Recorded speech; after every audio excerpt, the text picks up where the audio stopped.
And welcome in. It is the High School Scoreboard Show presented by Cottman Transmission on the Game Network. Justin Hall, Elijah Campbell here with you on a Friday night. Region action has started. We got a lot of fun stuff lined up for you, Mr. Campbell. I'm glad to be back. I was at the beach this time last week. Are you really glad to be back, or is it you're just saying that because I'm here? I'm trying to make you feel better about yourself. Been at the beach because last time you probably had a better view. Yeah, well, my view last week very quickly got dark, and I was outside, so there's that. I could tell. You could tell. No one else could. Thank God. Anyway, we got a great show lined up for you. I got a text today asking if our building was animal friendly. And I was a little confused and a little concerned. You had to think a little bit. I had to think on it a little bit. I'm like, animal friendly. What type of animal are we talking about? This is a very large animal. Like a dinosaur? Smaller. Okay. And we're very excited, though. I feel like I'm Pat McAfee, though. I just start clapping. Let's all give a hand. Someone onto the show. Ollie the otter is here. Yes. Come on in to the studio. Make your way around here. If you can hear that, he squeaks. Oh yes, this is the most mascot friendly show on planet Earth. You hear that? This is fantastic. What's up, bud? Look at this guy. Look at this guy. We got him in. This is Elijah's Super Bowl. This is my Super Bowl. This is as good as it gets for me. The Saints aren't making it, so we gotta. No, they're not. Gotta enjoy it somehow. In case you aren't aware, we've been doing the Ellie Faith. Yeah, throw those on. Sure, they'll fit. Oh man, I left my oversized otter headphones at home. Oh, the one time I've been bringing them every Friday. Every Friday I've been bringing them. He has. Elijah's been prepared every day for this since we started in week 0, the 0th week, just a couple weeks ago. We do the Ellie Faith Fighter of the Night every Friday night. Now, the reasoning behind that, obviously, is the story of my niece and what our family went through over this past year and seeing tremendous fight and courage and bravery from a 6-year-old girl who Ollie got to meet and hang out with and play with a lot. He loves Ellie Faith. See, I've been around him enough. I can get the sign language. So you don't speak otter yet. I don't speak otter. He's telling me to lay down a bunt. He's a big small ball guy. He is. Loves small ball. How many outs are there? Yeah. Well, there can't be 2. Yeah, it can't be 2. I'm a little shaky on 1. Anyway, we do that every night. But guess who's supplying us with these stories? We give these stories every week. Our Ellie Faith Fighters of the Night off the field. Ollie Otter is giving these stories every single week. How many is it now? Is it 70, 75, something like that? It's a crazy 89 wow. Families, children and families, because it's not just the children, it's the entire family, right? So it's huge. It's huge. Silly string. I've seen silly string be used. Sliding down a hill on like a cardboard thing. I have. Oh, cannonball. Oh, I've seen you swimming. I've seen you jump into a pool. I've seen it. Ollie in this getup, the whole thing, jumped in the pool, himself. Well, I mean, otters do love water. Otters do love water. Did you do a flip or just a cannonball? You did a flip, whole thing. Full rotation. Now, I can confirm that he is wearing a Gamecock jersey from time to time. Oh, Ollie, big Gamecock guy. Big Gamecock guy here. Well, that's just because it was a contest, right? That there was a contest. And by the way, if you want to help support what Ollie does through Ollie Otter, through meaningful play, bringing healing through play, you can do that. Just find him on Facebook, find him on Twitter. We just tagged him in a tweet, in fact, on X, for what it's worth. You can do that there. He had a little fundraiser, and there were different teams available that you could pick. Again, you're throwing your support there using your hard-earned cash, and it's greatly appreciated. It came down, Mr. Campbell. Clemson almost won. Photo finish. It was that close. I know Ollie's cheering deep down inside. It wasn't. I think there's a deep connection for Ollie with the Gamecocks. I think there's a deep connection there, and it's not with the Clemson Tigers. I'll tell you that. But do you do it for the NFL? You do it for the NFL a little bit? Ooh. Pittsburgh Steelers? Oh, 2 thumbs down. Is that? But what jersey? No, what jersey are you wearing? The Steelers jersey? Okay. Now I want to know. This is sad. Now I want to know if there was a jersey that you could be, if you could choose, would it have been a team in the NFC? Okay. Narrows it down. Oh, I know who it is. Mr. Campbell, would you like to take 2 guesses as to who it is? Just don't say the Atlanta Falcons. It's not the Atlanta Falcons. Okay, I can't good. confirm. All right, I'm cool with whatever this is. It's the Dallas Cowboys. Oh, okay. We can live with that. It's a Cowboys fan. Not feeling great about the whole Micah Parsons thing, though, huh? Oh, that's a sore spot for Ollie. A little upset about that one. That's a sore spot. So here's the cool thing about what I've seen Ollie do, and I'm gonna make you blush a little bit. So just hang tight. What I've seen is when families are going through very difficult times, what I see is a friend. If you're watching on YouTube, you'll see why I'm laughing. Very much so, a friend. Very much so, a friend. Because what happens is, there are times when a child is going through illness or whatever the case may be, where the days fluctuate. It's like I was just at the beach, so I'll use an analogy. The tide's in, the tide's out. Kind of depends. But I watched this otter sit in a chair for about an hour playing Mario Kart with my nephew. Now, he's pretty good at Mario Kart, this one is. But had to give a trophy to my nephew because my nephew beat him. He found the best of the best. He used a few of the banana peels, and works every time. It works every time. Red shells. So I get asked all the time if I play Mario Kart, and I'm like, you go talk to the otter. The otter's your guy. So this is just really cool. We thought it'd be great to have him in here, and he's supplying us with these stories throughout the year. Let's see. We've had, I don't want to even try to go. We've had Davis, we've had Aaliyah, Jack, and Jack's got a cool update. He's heading to Chicago. Yes. Jack's heading to Chicago. Great development there for his gene therapy. And if you follow them, if you follow Jack's Pack on Facebook, you need to make sure you send him a video. Make sure you send him a cool video because he's going to want to hear from you. See, did you hear that? Please, he's going right to the camera. Look at that professional going right to the camera for the YouTube stream. He's begging you. He's asking you, please send videos to the Timmermans.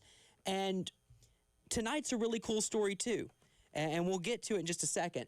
But we do have, I believe, Mr. Campbell's actually answering phones and everything. We've already got a caller. Ollie, would you like to take a phone call on the phone lines? He would. This is going to be great because I don't think our buddy Kale has any idea what's happening right now. So this is going to be great. This is going to be fantastic. We had a lot of great games. Kale's at one of them. I'm assuming, Mr. Campbell, this is Kale. Kale Wilson is at our Cottman Transmission High School Scoreboard Show Game of the Week. Kale, just letting you know you're on the line with an otter. What you got? I'm on the line with an otter. Yes. That's the first. You heard that correctly. Did you hear the squeaking? I did. There you go. Awesome. Where are we at tonight, Kale? Where in the world is Kale Wilson? So we are actually at a really underrated matchup again for the second straight week. This week we're at 3-1 Eau Claire at 1-2 Ridge Spring Minetta. And the reason why I'm at this game is because Eau Claire is off to their best start in 21 years at 3-1 right now.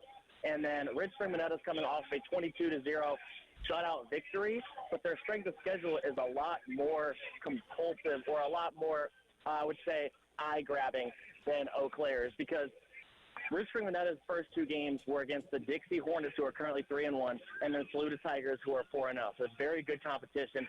And then Eau Claire, as I said, they're 3-1, but the combined record of their wins is 0-12. So these teams have not. So Eau Claire has not been battle tested, and as I've seen Ridge Spring Minetta, their record doesn't do the tale of how good their defense is. They might have the best defense in 1A, and that's saying a lot. That is saying a lot. And one of the things that happened when I got here, and you guys might like this, Eau Claire got here, and you by chance remember maybe 10 years ago when Michigan played at Michigan State and Devin Bush was on the logo of Michigan State, like kind of scraping it with his foot? I'm well aware. Eau Claire was just doing that to Ridge Spring Minetta's logo on the field. You better pay that off. You better pay that off. That's all I'm telling you. You got to pay that kind of action off with a win. Kale Wilson, anything you would like to transmit? We have the headset on Ollie Otter. Is there anything you would like to say to Ollie Otter before we let you go? Ollie Otter, I'm very honored to talk to you, and I am looking forward to seeing what you say through the rest of the show. Look at that. Look at that.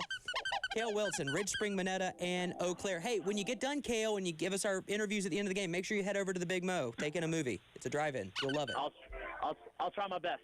That's Kale Wilson calling from our game of the week. We'll hear from him throughout the night. You'll hear from Roger.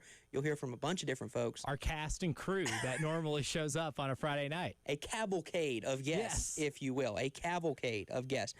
A lot of great games. Ollie could weigh in on Greenwood and T.L. Hanna. He's got excellent sources up there in Greenwood. He's picking Greenwood, it sounds like. Picking Greenwood? Yeah. Greenwood over T.L. Hanna tonight. That's a good pick. I like that pick. Greenwood's playing good football. Greenwood's playing really good. Dutch Fork and Oceanside Collegiate. You going Dutch Fork or Oceanside? Dutch Fork? Dutch Fork, that's a good pick. Ollie knows not to bet against Dutch Fork and Tom Knotts. He knows better. Yeah, that's a pretty good bet to take. AC Flora or South Point? That's the game, Ollie. That's the game. South Point? I'm going to disagree. I like AC Flora tonight. The Fighting Tommy Moody's.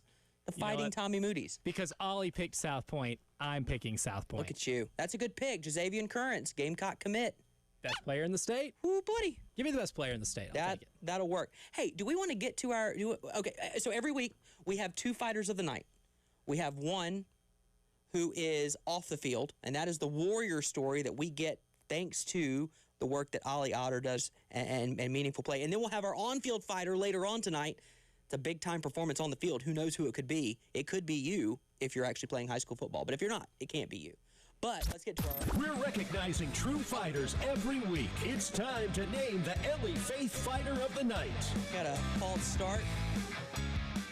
Mr. Campbell. Off to an incredible start. That's 5 yards. Let's get to our LA Faith Fighter of the Night off the field. It's the whole family, but specifically it's Stetson Cooper.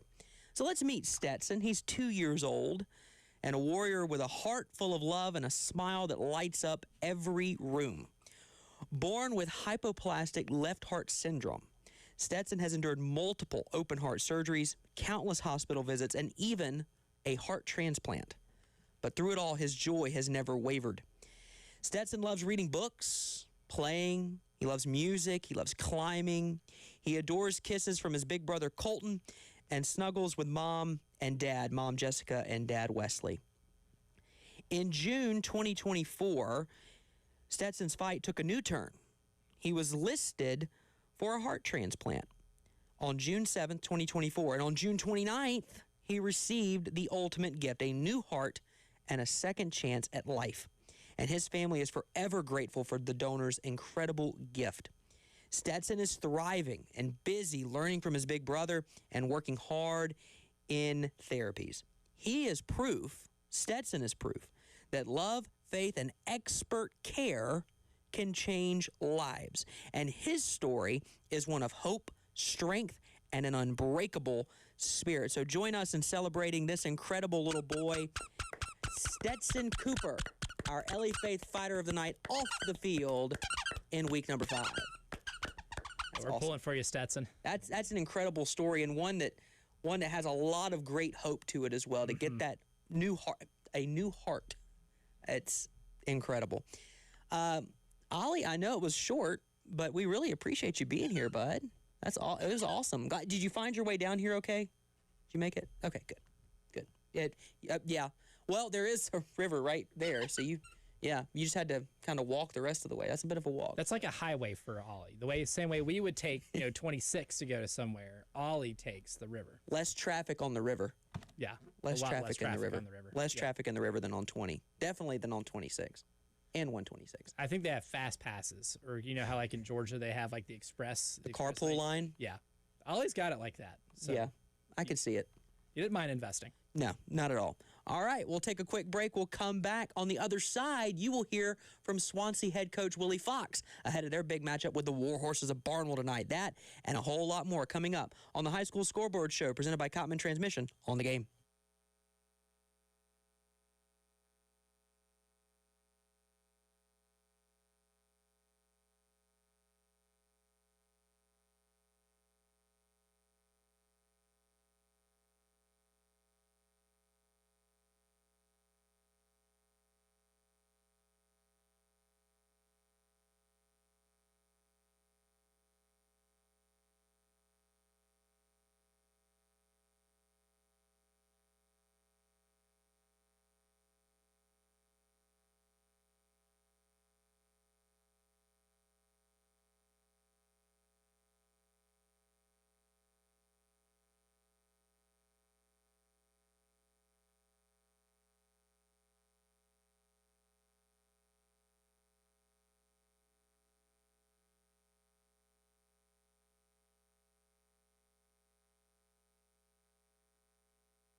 Welcome back in to the High School Scoreboard Show presented by Cottman Transmission on the Game. Justin Hall here with the head coach of the Swansea Tigers, Coach Willie Fox, first appearance on the program, and glad to be talking about some Swansea football because out in my neck of the woods, which is in Lexington County, you guys were one of the stories of the season last year, and you're off to a roaring start this year, so we're glad to have you. Yes, sir, man. I appreciate you having me in, and just glad to be here to talk about Swansea football.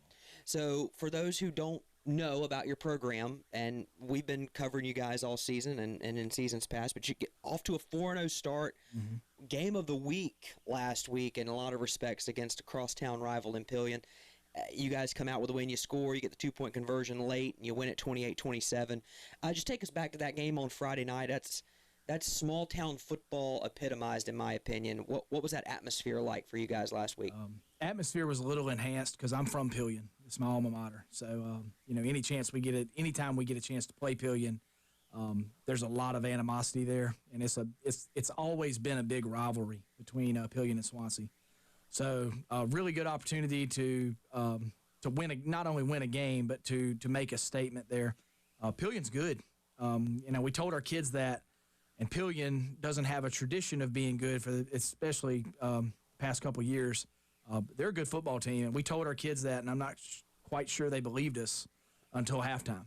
And they had a good little running back, and they had a good passing game. But what was great about the game was every game we'd played before that, we blew out our opponent.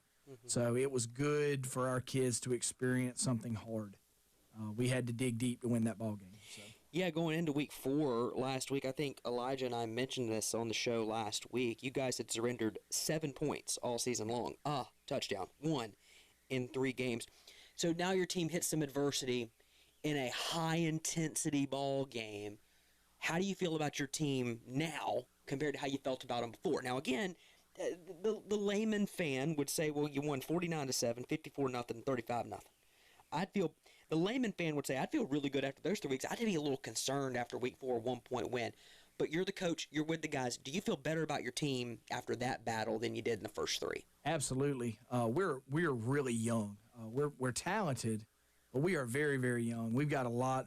I'd say probably more than half of our starters, this is their first year starting in varsity football. So it was really good that they had to dig deep for a game. It wasn't easy. Coach Helms at Pillion's doing a great job. So it was. I feel a lot better about us. I think we grew up some, and we need to. We're young in a lot of ways. So it was good for us to experience something hard and have to dig deep for it. DeAndre Caldwell with 2 rushing touchdowns in that ball game. He scores the eventual game winner, and then you get the 2-point conversion. Walk folks through that. You score to make it 27-26 in the fourth quarter. Walk folks through it's not a long decision. You have to make this fairly quickly because you do have a clock to contend with. Walk folks through the decision to go for 2 there. I'm always a fan of go for 2 in the win as opposed to trying to just tie it up and get to the next play. That decision wasn't very hard. Our kicker was hurt. Fair enough. We had to go for 2. We tried to kick an extra point early in the game with another kid, and he kicked it over there towards the pylon. So we went for 2 from that point forward. So there really wasn't much of a decision there. We ran a play. They had 2 defensive linemen go down on that drive, and we felt like we had an advantage in the middle. So we just lined up and ran old school fullback wedge and got it. So. And then our defense and our offense on that drive went 92 yards, which was great. And then our defense got a stop to finish the game. So and then we were able to run the clock out. You guys have the Barnwell Warhorses this week at Barnwell. They come into the ball game 2-2, and if they're playing 500 football, but it is Barnwell. Game plan, obviously, don't reveal the whole deck of cards tonight in case the coaches are for some reason listening here right before kickoff. Walk folks through the game plan this week. What are you guys looking to establish on the offensive and defensive sides of the ball? Barnwell's a really good, big, strong, physical football team. But I feel like I've told our kids, I think we are too. And this is going to be a very, very physical football game. We expect that. And I think it's going to be one of those things where whoever's more physical and whoever makes the least mistakes is going to win the ball game. They like to run the football. It's no secret that we like to run the football. old school, whoever can establish the run and stop the run is going to be able to win this football game. And you're looking ahead to we'll look ahead. You won't. You're looking at Barnwell. But you guys have a couple more weeks before you hit region play, and conceivably the most losses you'd have would be 2. But you're going to go into region play in a very good spot again, albeit with a young football team, as you mentioned earlier. We're trying to get these guys to understand the moment heading into 2025, and you guys are now sitting here 4-0. We mentioned how you feel after that last win, a close one, aside from the blowouts. Assess your team now, as we're literally halfway through September. Are you where you thought you'd be before the season started? Are you ahead? Are you ahead? Are you a little bit behind in some areas? I think we're about where I thought we would be. We felt like we could be in this place at this point. It's where we were last year. We were 4-0 going into Barnwell. And we talked to our kids this week, and we said, Swansea hasn't been 5-0 since 2012. And in that year, they beat Barnwell to go 5-0. So this, it's the perfect setup. We've told our kids that, and our kids are fired up about it. But I feel good about where we're at, and we're definitely not where we need to be to get to region play. We've got a lot of things to clean up, and we've got a lot of things to get better at. And our region is good. I mean, there's not a bad team in our region. So our regions, we know it's going to be a dogfight every Friday night when we get to it, and we're just trying to get better. I know it's coach speak, but we're trying to get better every week before we get there. Just looking at your region, and you guys open region play on the road with Keenan. Keenan, I believe, is having a whale of a year right now. Just looking again, we're talking about teams that historically have been good. Swansea, Barnwell, Batesburg, Leesville. You guys haven't played them, but that's okay. I'm just throwing them in because of the stories from last year. Newberry at the end of the year. Historically, really solid football programs in the state that are experiencing a bit of a renaissance. Coach Fox, before coming to Swansea, they had lost 16 games in a row. We saw Aiken break a streak earlier this year. We saw Spring Valley break a streak earlier this year. Y'all did that obviously last year. How does that turn your program around? How can you use that to influence growth in your time as the head coach? Kids get excited about winning. That's something that I believe in, and we try not to. When I came into Swansea, we tried not to dwell on the past. We didn't talk about 16 games in a row, and we didn't talk about what had happened. We talked about where we wanted to be. And so, we had some success last year. We've got more kids out this year. It's obvious we got more numbers, and if we continue to build that success, then obviously we're going to continue to build off of that. And so I think that's I told the seniors when we lost in the playoffs that they had set a foundation for our program. And then we're just going to continue to build off of what they did. And this senior class will be the same way. We're constantly. Again, it's coach speak, but we're constantly trying to get better, whether it's every day at practice, every game on Friday night, and obviously trying to get better every single year, too. Talking with Coach Willie Fox of the Swansea Tigers here on the High School Scoreboard Show presented by Cottman Transmission on the game. Coach, we just talked about kind of changing the culture within your program, but now let's kind of broaden that out within your school and within that community. Swansea's not a big town. If you drive too quick, and you shouldn't, you'll miss it. How's it been in the community surrounding you guys? Won 7 games last year, had a good playoff run. Now you're starting off 4-0, same situation as last year. Talk about that community support and what you're seeing. I was at Wagner Sally before I was at Swansea. I was there for 9 years, and another small town. Another small town. You drive right through it, you miss it. But we had played Swansea for 2 years, and they were on hard times. And what shocked me was just how many people were there anyway. The support is there whether Swansea's good or they're not good, and I'm just excited for the community that they've got something to be proud of, and they have our backs like no place I've ever seen or been before. The atmosphere on Friday nights is incredible. We sold so many tickets the other night, we literally ran out of tickets, and they were starting to stamp people's hands coming into the ballgame. So the community is unbelievable. They do anything for us, and it's a really, really exciting place to be on Friday nights. And it's great to have some success again and have it, like I said, have something for the community to be proud of. You don't really have to pitch them either to buy in. They're there. Not a bit. In terms of your coaching stops, obviously your alma mater is Pillion, and you've been at Wagner Sally, you've been at Swansea. Talk to some folks again. People are listening to this show all over the state and all over the country, for that matter. Talk about the importance of small-town high school football in this state, what it means to these areas like a Wagner Sally, where they've got a really good bakery, by the way, and other places that just thrive on these Friday nights. You can go steal something if you want, and no one catch you. And the town literally shuts down. People tend to focus on the bigger schools, and big school football is what it is, but small town football is the lifeblood of a lot of these communities, and I speak to that only being in small towns. Just like you just said, the town shuts down on Friday night. There's nobody in the middle of town. Last Friday night there was a traffic jam in Swansea, and the only reason there's ever a traffic jam in Swansea is because they're coming to Doug Bennett Stadium on Friday night. So it is literally the lifeblood of the community. So much happens at a football game, whether those things that happen at halftime and the pastors, the churches, the organizations. I mean, everybody's out there, and it's not just football. It's the band is there, and the other sports are there, and I always felt like the football program's the front porch of your school, sure. And you really see that in the small communities. And now, as we turn our attention back from the big picture to the smaller picture, this season, this 2025, you guys are off to a 4-0 start. Who are the players on this team? And don't say all 22 starters and the 2 deep. I don't want to give you an out here.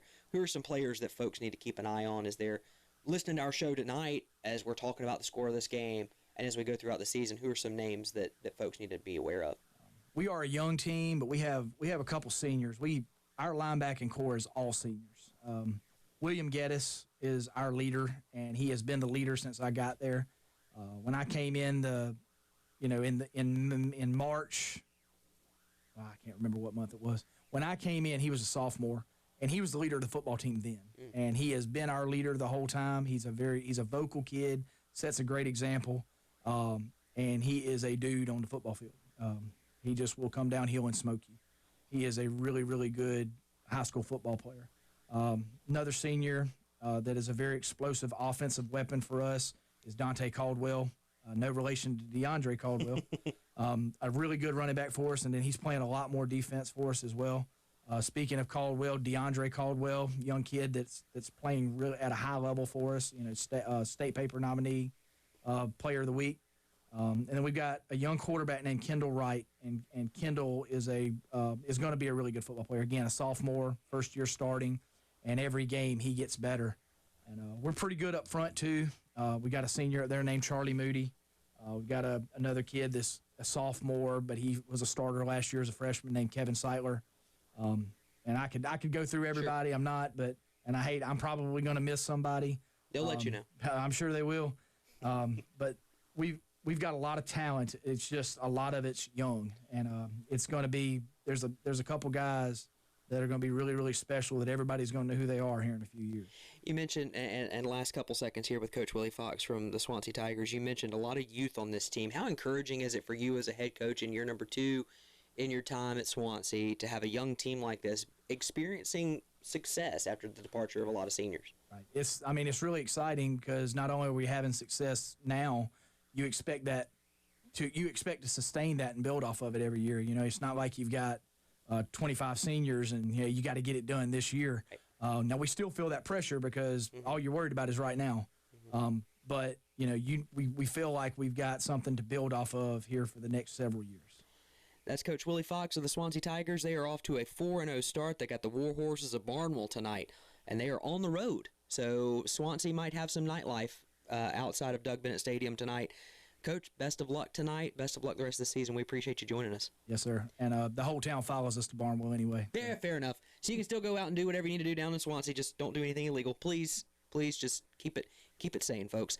All right, that's all for our time with Coach Fox. We appreciate it, Coach, and look forward to having you on throughout the season. We'll be back with more of the High School Scoreboard Show presented by Cottman Transmission right here on The Game.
Welcome back into the High School Scoreboard Show, presented by Cottman Transmission. On the game, Justin Hall, Elijah Campbell, with you on a Friday night.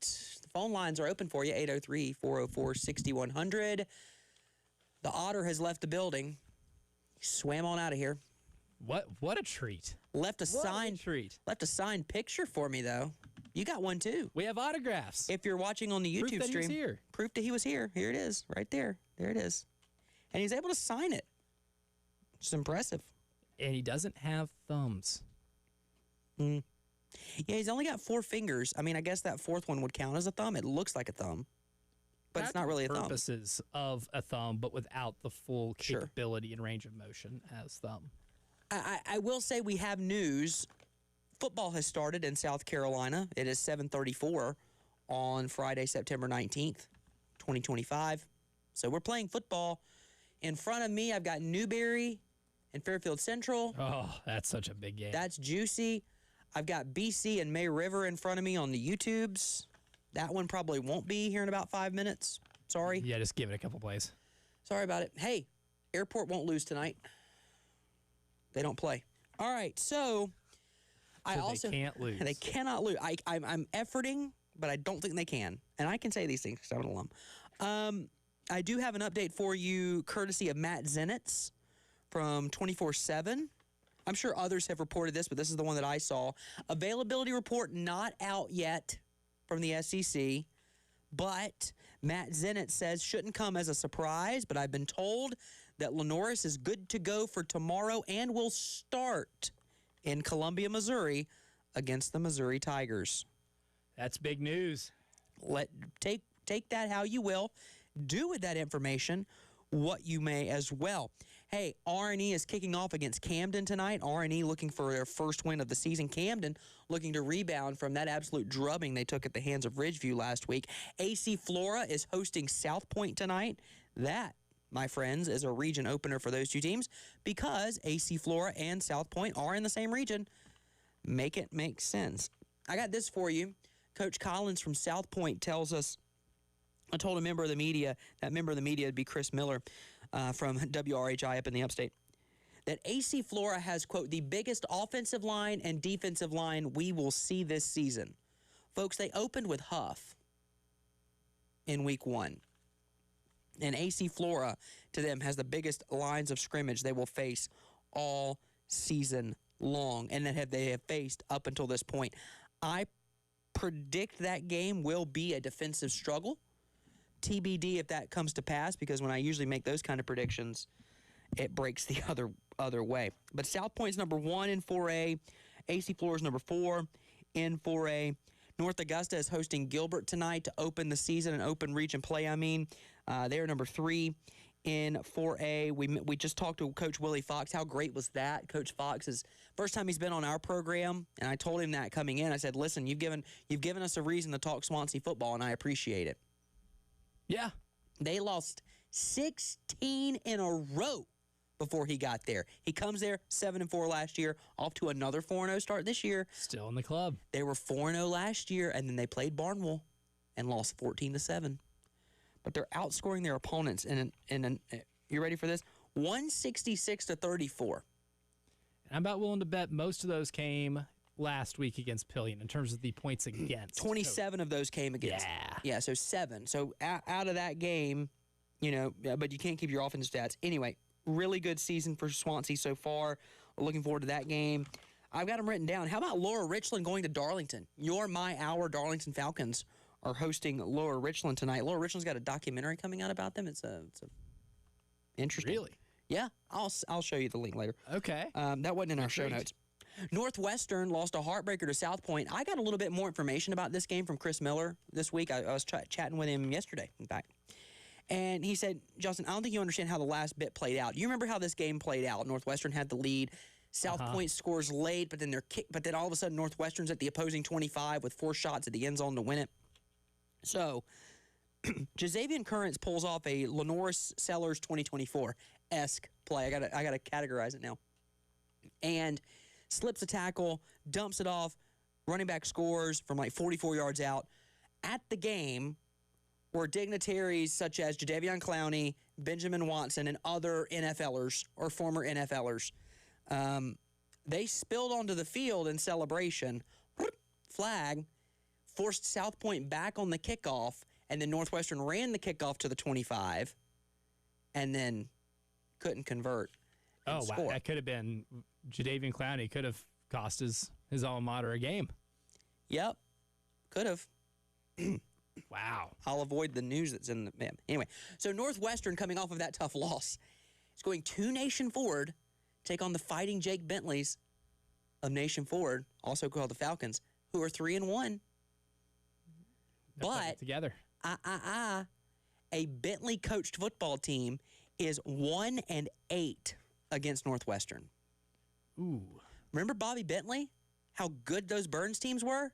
They couldn't beat Northwestern. Interesting. His kryptonite was Northwestern. 1-8. That's stat of the day. We don't have that music because that's not our program. But yeah, if we had that one, I would go with the Ron Burgundy version. Ah, yeah, that's the best one. I think so. Also of note, Greenwood is at TL Hanna. Fun It's game. the 63rd meeting between these two ball clubs. Great helmet game. Oh, a fantastic helmet game. Fantastic helmet game. First time they met was in 1962. John Fitzgerald Kennedy was the president. Long the last time ago. they met. Good Lord. Yeah, I know. Strom Thurmond was probably on like his second stint in the Senate. Anyway, that's a niche joke. Hopefully you get it. Quarterback Tristan Lewis for the Greenwood Eagles has shut down his recruitment. He's done. He's committed to South Carolina. He's staying with South Carolina. You wish you had his offensive production right now because he is really, really good. Spreading the ball around, Jay Duncan, their wide receiver, 22 receptions in 2 games. Just averaging a hearty 11 a game. But they're not just throwing the ball all over the field, Mr. Campbell. This year, Greenwood is averaging 195.3 yards rushing per game. Balance. Oh. You know what they know how to do? I know. You know what? I think we know what they know how to do. What does Brent Key think they know how to do? Run the ball. But I don't want to leave TL Hanna out here because the Fighting Radios... Always going to be good. Is that, okay, really quick, radio, is that one of the all-time... Is that on your Mount Rushmore of high school football movies? Yes. Is it on your Mount Rushmore of football movies? Yes. Okay. I'd say so. I think it's a great movie. I watched it over and over on VHS. I think it's my 3rd favorite football movie. Wow. Behind Friday Night Lights and Remember the Titans. Yeah, I would put it above Remember the Titans, mainly because of the local ties, and Yeah. Cuba Gooding Jr. was really good in that movie. Like, he was really good. Remember the Titans has local ties because of Ronnie Bass. That's true. Sunshine. Which The original Sunshine. Which I didn't didn't realize until like 3 or 4 weeks ago. Really? Yeah. Ronnie Bass ran the Veer here. Ran it well. Yeah. He was actually a really good quarterback here. Less talked about, but he was pretty good here. TL Hanna, to that point, opened their season at Burns when they opened up New Nixon Field. They got beat. They've won 2 straight. They're 2-1, and they've beaten Westside and Wren, again, rivals. TL Hanna and Westside covered that in the movie Radio. Yep. They beat them by a combined 51 points in both games, combined 51. It's over 25 a game. Yeah, that'll do. That'll do, Pig. But Greenwood won last year 25-21. It's a storied rivalry. I've got notes on it that I could go deeper. Thanks to Graham Simpson, who sends me like a 20-page game note. They do it big in Greenwood, dude. They're serious. They do it big. And you know what? That effort's deserving of a state championship appearance. I'm just saying it. Straight up. From the media side of things, you pour your heart, sweat, and tears into that. Digging up all this information. It's insane. It's a really good piece. And if you're a member of the assembled media, I would encourage you to get in touch with them and become a part of that mailing because it's just really solid. Looking forward to possibly having Graham call in tonight, by the way. We have not had a Greenwood report on the air this season. And they've been good. And I'm not blaming Bill for that one because Bill's getting tied up on the stats and they've had some issues back and forth. So Bill's going to work on the stats. Bill's going to work. Yes. If we were still going to midnight, man, he'd be in here. He would. But we go to 11 now, not midnight. So that's why. One final game for you, and I would love to get Jack Veltri on the line. Fort Mill is 4-0. The Fighting Jack Veltris. The Fighting Jack Veltris are 4-0. Mr. Campbell, do you know the last time Fort Mill started a season 4-0? Was it in our lifetime? We're the same age, so no. Wow. Okay, so I want to say... I'll give you hints. Shout out Randy Travis, 1982. Ding, ding, ding. What? First of all, fantastic pull on the song, the artist. You know my Great love tune. language. Brooklyn Casey has just housed a kickoff. We are tied at 7 at Fort Knox. It's 7-7 between Brooklyn Casey and May River. Your special teams, they matter. They matter a lot. Back to the story at hand. Yes, Fort Mill is off to their first 4-0 start since 1982. So to give you some perspective, in that year, Thriller was released, the album Thriller. Wow. And that year, Epcot opened. So for the first time since Epcot has been opened and since Michael Jackson released Thriller. Yes. A lot has Fort happened Mill. since 1982. A lot has changed since then. A lot has transpired. And what are we now at 40, what's that, 43 years? Quick math? 43 years, yeah. Look at that. Broden Mitchison, I hope I get that pronunciation right, quarterback for Fort Mill, 105 yards rushing per game. And Jamison Terrell is their leading wide receiver with 60.8 yards per game receiving. 61. Well, it sounds like they certainly know how to Run the ball. They run the ball. They run it well, and they're blowing teams out, by the way. And they're facing Catawba Ridge tonight, who is 3-1. That's a region matchup. Everyone thought Catawba Ridge would be 3-1 or 4-0. No one had the Fighting Jack Veltries at 4-0, except maybe Jack Veltry himself. Is he in Columbia, Missouri? He is. He is in Como. Man, okay, it's 6:45 there. We'll give him a little time to finish up his dinner. He's listening. He just retweeted us. So we know he's locked in. We know he's listening. We know he's covering this game. He's ready. We are as well. We'll come back. We'll wrap up. Man, how fast does time fly? We'll wrap up hour number 1 of the High School Scoreboard Show presented by Cottman Transmission right after this.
Welcome back in to the High School Scoreboard Show presented by Cottman Transmission. A lot of action across the state. It's 7-7 BC and May River currently. And May River working a drive already across the BC 50. The TV game here in the Midlands is Fairfield Central, the Griffins. And the Newberry Bulldogs, they're tied at 7. Just about 3 minutes into the ball game, so a lot of offense there. If you're interested in college action, Tulsa just scored. It's 7-3. So Oklahoma State has been outscored. Quick math, 70,000 to 6 over the last game plus time. Roughly. You know, I hate that it's going to end that way for Mike Gundy. He took that program to some pretty good heights. He did. I mean, wasn't that long ago they were a play at the goal line away from going to the college football playoff. Am I wrong? Yep. Losing Against to Baylor, right? Big 12 title game kept him out of it. Yeah. Brandon Whedon. That's the name I think of when I think of Oklahoma State. Check his birth football. certificate. Football player. I'm trying to Brandon think of any Whedon other. and Chris Wanke kind of in that same category. Yeah. I don't think there's any other player I think of more than Brandon Whedon when it comes to Oklahoma State, and that's pretty sad. Des Bryant. I don't think Des Bryant. Justin Blackman. Okay, that one, I had a wide receiver in mind, but it wasn't Des. Justin Blackman probably was the other pretty one. good. Yeah. I had great offenses there. There's no question about that. Somerville is up 8-0 on Chapin. 13-yard touchdown pass for the Green Wave, the Fighting Preston Thorns. They converted a 4th and 3 on the drive. They missed the PAT, but a penalty was called on Chapin. Ooh. And they re-kicked? Or did they go went for 2 and got it. So it's 8-0. 5:34 to go in the first quarter up at Hannah. Greenwood is on the board. They lead 7-0. 5:34 to go in the first quarter. Efforting, industry term, to determine how that touchdown was scored. And then let's see here. Nation Ford up 8-7 over Northwestern. 10-yard touchdown run and a 2-point conversion. Oh, the Fighting Jay Bentleys came to play today. They came to play. They need a shootout. That's their type of game, and getting the 2-point conversion early helps. Increases your margin for error on other PATs. It's got to be a shootout. If they're gonna win that game or compete, they cannot be shut down offensively. They've got to score points. There's no question about that. Let's see here. Trying to look for some other scores from around the state. Flora and South Point both turnover on downs to begin their drives, or to begin their games on their first drives. Both Flora and South Point turn it over on downs. Matching each other, that's a sign of a good game. Touchdown Dutch Fork. They lead Oceanside Collegiate 6-0. PAT no good. 2:22 to go in the first quarter. River Bluff is on the board. They trail Sherrall 9-7 with 5:30 to go in the first. Dorman up on Riverside 14-0. A 50-yard pitch and catch from Slidell to Tregan Mickler sets up a Jabez Thomas 5-yard touchdown run 2 plays later. Thank you to Justin on Twitter for that one. We appreciate that. Looking for a few more scores here. Clover is up 7-0 on Rock Hill. That one just getting underway as well. I tell you what, you want to talk about a uniform game or a helmet game? It's that game between South Point and AC Flora. AC Flora is in powder blue from head to toe, ladies and gents. Powder blue helmets, powder blue jerseys, powder blue pants with that red F on the side. And, of course, South Point in the silver helmets. I do want to get to a few more things here on the non-gridiron news. White Knoll leads 7-0, 1 minute to go in the first quarter. Thank you to Shane Fiddler for that one on the personal text line. I got to get to this because we had 2 transfers happen during the season, and they've just happened here recently, and I want to make sure I unfurl my papers to get the names correct. Javon Gilmore, senior quarterback at Gaffney, is transferred. He is now at Ridgeview. His freshman year, he was at Ridgeview. His sophomore year, he was at Ben Lippen. His junior year, he was at Gaffney. And about a third of his senior year was at Gaffney, and now he's transferred to Ridgeview again. And senior quarterback Cam McMillan from South Point, he was basically benched for Jazavian Currents. He is now transferred to Keenan. Oh, by the way, Javon Gilmore was committed to Arkansas. He has decommitted. All within the same day parentheses. I don't know. I don't know what to make of that, Mr. Campbell. And again, I'm not going to sit here and say that their families didn't move. Actually, that's not even a pretense anymore. They didn't move necessarily. Not even a pretense anymore. Oftentimes not the case for a lot of them, but there is an address used that is sometimes different. Are we okay with this? I know the coaches association and the athletic directors they okayed a decision to allow for a one-time penalty-free transfer after your first 6 semesters of high school, which means that you could transfer for your senior year if you so chose, and they're taking advantage of that rule. But I guess we're going to have to hit this on the other side to start hour number 2. I think we need to have a healthy discussion about whether this is good or not for high school athletics. But let's go to Kale, who's on the phones, ready to give us an update from that game that he has determined is our game of the week. Kale, what you got? Hey, guys. Here in Monetta, South Carolina, between Eau Claire, 3-1, and 1-2 Red Spring Monetta.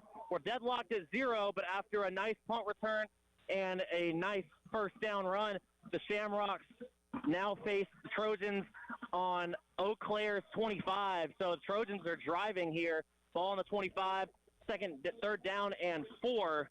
But first points in danger of being scored. Akeem Mills, the guy I mentioned, one of the linebackers for the Trojans, has already 3 tackles for loss in just the first quarter.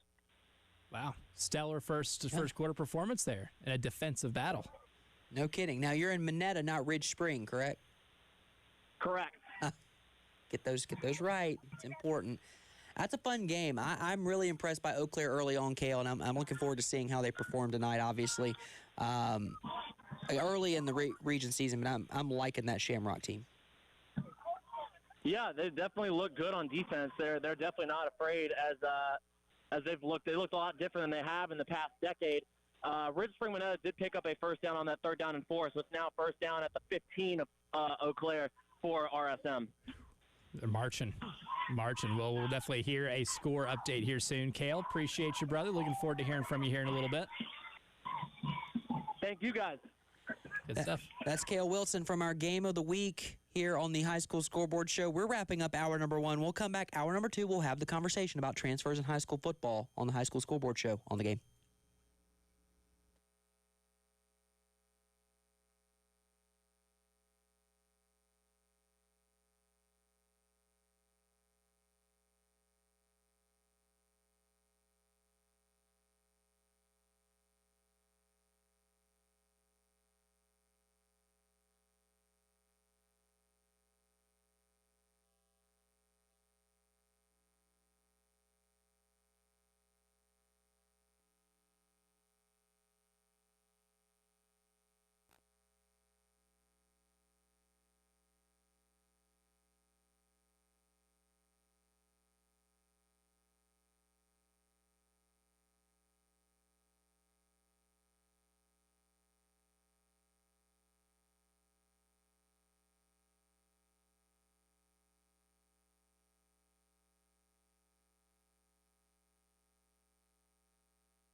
Welcome back into the High School Scoreboard Show presented by Cottman Transmission. On the game, Justin Hall, Elijah Campbell kicking off hour number 2 of the program. Let's see here. What do we want to talk about? We'll talk about the transfer rule here in just a second, but I've got a score update for you. Camden up 14-0 on RNE. 4:47 to go in the first quarter. In that one, Camden looking to bounce back, and they're doing a pretty good job of it. End of one in Chapin. Thanks to Mark for this one. 3rd and goal from the 3 for Chapin when they come back to start the second quarter. Boy, oh boy, do we see Camden having offense against Somerville? It would appear we do. And that would be just... Say Camden or Chapin? Chapin. Chapin. Camden's up 14-0 on RNE. Yeah, Chapin is driving on Somerville, trying to make it at least an 8-6 ball game. Hey, that would be a big win for Chapin. They've been trying to find that offense. It took them a while. It's been taking them a bit. Yeah, it has. Let's see here. Let's go to the phones. Willie is on the line. What you got for us, Willie? Hey, how you doing? How you doing on this great Friday of Friday Night Lights, baby? This is what it's all about. Absolutely. That's the spirit, Willie. I got a score for you. Batesburg, Leesville, 14, Calhoun County, 0. That seems on brand, Willie. I appreciate it. Thank you. I was wondering about... Any word on Orangeburg, Wilmington, and Keenan? I haven't seen anything yet. That is a game I'm watching, though, with Midlands ties. But I haven't seen anything yet. I feel good. I feel good about Orangeburg, Wilkinson at this point, Willie. Like, really, really good about the Bruins. Me but too. I haven't seen a score yet. All right. I'll stick by the radio and listen for you. That's what we like to hear, sir. Thank you. Willie, giving us a call. By the way, he beat Roger. Just letting you know. Willie out of the gate first tonight on the phones. Like I said, end of one, Chapin on a long drive. They got a chance to at least tie Somerville here. May River is up 20-7 on Brooklyn Casey in the second quarter. We do have a first final tonight. We did get a call in the last break. Wilson Hall 42, Camden Military 14. Game started at 5 o'clock because Camden Military Stadium, too close to an airport, can't have stadium lights. So how does that work? Because airport has lights. That's what I was and told. They're right across the street from the airport. I can confirm they have lights. I have seen them. They do play at night. Yes. Also have seen them. Quite frequently. I guess it is some type of rule around there. Maybe it's not a universal. I would like to look. I'm going to look that up in the next break because I want to figure that out. I just thought about it. You told me that during the break, and I took it as the gospel. I'm like, wait, hold on a second. There is something that is keeping them from being able to have lights. Well, maybe they're taking an inspiration from the Cubs. Let's go to Roger. Roger is second. Willie let us off. What you got for us, Roger? Yeah, score. Bedford up 14. Greenwood Crystal nothing with 10 minutes left in the second quarter. And I'm going to shout out to USC Lenore Sells quarterback. We'll get like 4 touchdowns, 3 yards against Missouri. And wide receiver Nika Harper will get about 7 catches, about 140 yards. Well, that would be a career day for Mr. Nick Harbor. I tell you what, Roger has fully bought in to this offense is legit. They're just missing something, and I applaud Roger's optimism for what he's selling here. Roger, we appreciate it, man, as always. Yeah. Look forward to hearing from you throughout the night. That's Roger giving us an update on Orangeburg Prep. We stay on the phones as I look across the glass to Mr. Campbell. Let's go to Willie next. Willie is on with us once again. That's right. And I just instantly came across another score for you. They got a good one going on at Leon Maxwell Stadium, home of Bamberg Earhart High School. Woodland 7, Bamberg Earhart 7. There you go. That's another good one. Another one I'm watching, Willie. Another one that I'm keeping an eye on. Definitely. There are a ton of great games throughout the state tonight. And I know Willie and Roger and Kale and our cavalcade of guests. That's my word of the night, Willie, is cavalcade. Our cavalcade of of guests will be keeping us updated on this one throughout the week, or throughout the night. Appreciate it, man. Thank you so much.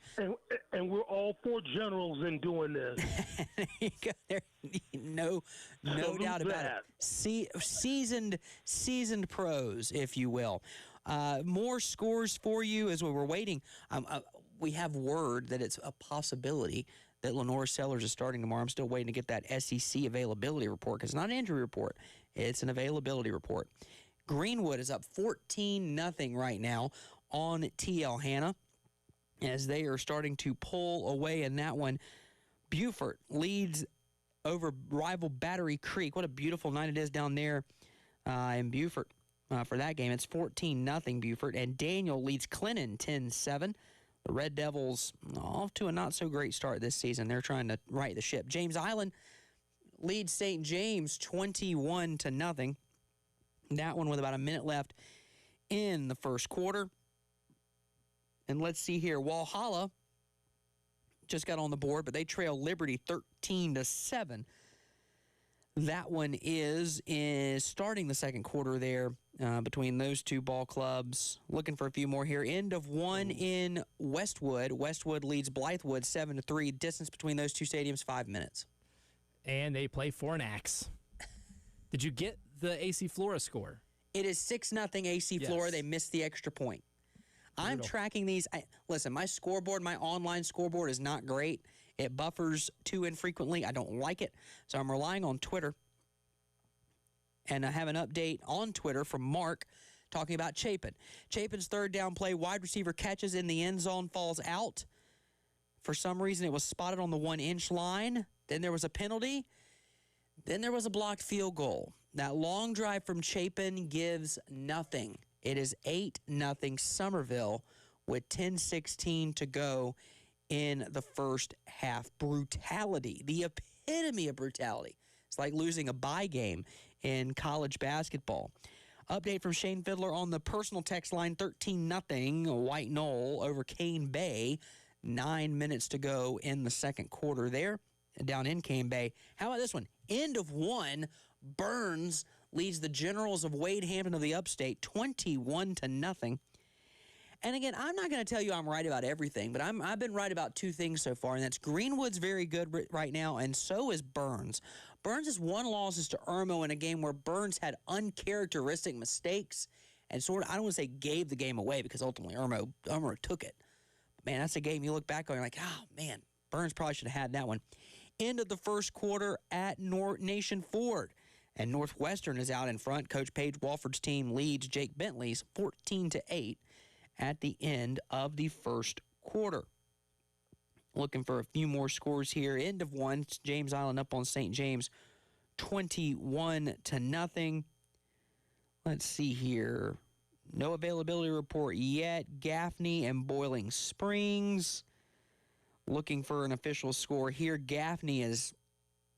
They don't play normal football games, but something's weird about this year. End of one in Gaffney. The Indians have the ball 2nd and 15 at the Boiling Springs 45-yard line. It is 6-0 Indians on the reservation over Boiling Springs. So, again, keep an eye on that one as we're watching all of these games. There are a lot of great action right now. Carolina Forest is up 24-20. That one nearing the end of the first half. A lot of points in that one. Again, I want to remind you, Somerville leads Chapin 8-0. Chapin had a long drive, got down there 3rd and goal, thought they had a touchdown. They did not. It was at the 1-inch line, then a penalty, then a blocked kick. So it is still 8-0. That long Chapin drive gives you nothing, and they trail still 8-0 to the Somerville Green Wave. Again, you're just looking for positives if you're Chapin going into region play. Man, South Point whistled for their 8th penalty of the first quarter. 8. In one quarter? 8, yeah. Lou Bajak, our man, Uncle Lou, reporting that Jazavian Currents found one of his favorite targets, got a big gain, but whistled for their 8th penalty of the first quarter. Not winning football. No, you're not going to win that game. Not against a good AC Flora team. You're not going to win that game. South Florence 21, Crestwood nothing. That's South Florence's second home game of the season. It is September 19th. They only have one more home game after this. That's brutal. I hate that. Makes no sense, folks. It makes no sense. It just doesn't. Let's see here. More scores as we're trying to gather ourselves here. Here's why. Because there is just action all over the place, and we jumped right in. Myrtle Beach and Irmo tied at 7 at last check. Looking for something more from Joe Wedra on Twitter. Loris leads Socastee 7-0 into the first quarter. Underrated game. Very underrated game. North Myrtle Beach leads 3-0 against Marlboro County. My grandmother's favorite team, Marlboro County. By the way, Irmo led 7-0 over Myrtle Beach. Myrtle Beach has tied that game, just to give you an idea of how that score got to where it is.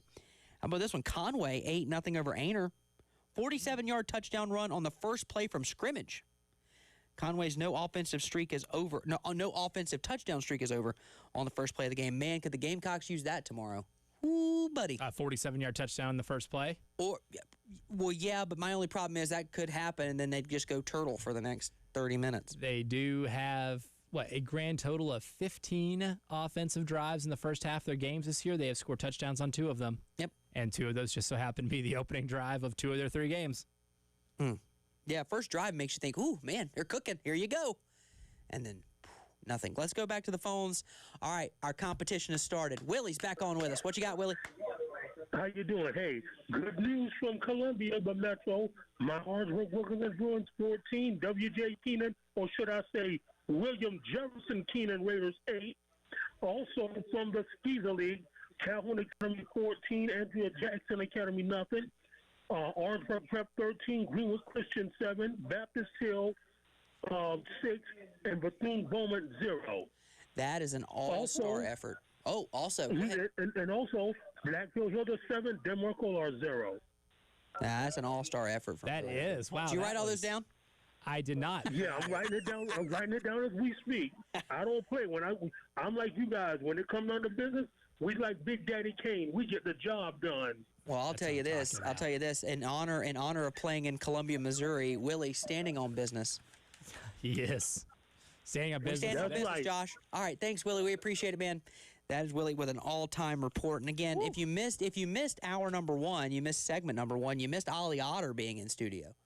Want to make sure you go back and watch that on the YouTube channel, on the YouTube stream. And I'm even willing to let you rewind it right now. You can do that. It is a thing that if we're live right now on YouTube, you can just scrub this thing back to the very beginning of the stream, and you can watch that. That was a fun time. That was so much fun. He just tagged us on Twitter, by the way. He is keeping an eye on South Point and AC Flora so he can rub it in my face. His words, not mine. That's right, because Ollie picked South Point. Yep. You picked AC Flora. Feeling good about it. And I'm not picking against Ollie Otter, so I also... Well, I don't pick against Tommy Moody either, so... That's true, fair. Unstoppable force, immovable object type stuff. Does this mean we're going to have a tie? No. Could I have predicted a tie? Well, you could have predicted that for some reason they couldn't play under lights, I guess. All right, real quick. An issue for some schools in the state. True. Somerville up 15-0. All right, so just throw that in there. I want to get back to this transfer thing because I think we just have a few minutes to talk about this because it's been burning me up for the last day and a half. Are we okay, honestly, are we okay allowing high schoolers to just transfer schools penalty-free? And I'm not saying this is what's happened, so please understand that eventually, if it's not already happening, it'll eventually be happening just for the sake of playing sport. Now, we can all have the joke and the fun time of, oh, they're student athletes. And no, they're not. We didn't come here to play school. I get that in college. I do. They're getting paid now. I'm all with you. That degree probably, I'm just saying. But high school? You are literally a student first. Are we okay with people just transferring 3 times in 4 years? Not specifically looking at one student, but that happened. Mm-hmm. Are we okay with that? My thing is, do you think that's good for the kid? I don't know. Moving 3 times in 4 years? I don't know. I'm not questioning family situations or anything. I'm not doing that. I'm just asking about a pure. Let's remove any of those extemporaneous circumstances. It has nothing to do with family situation.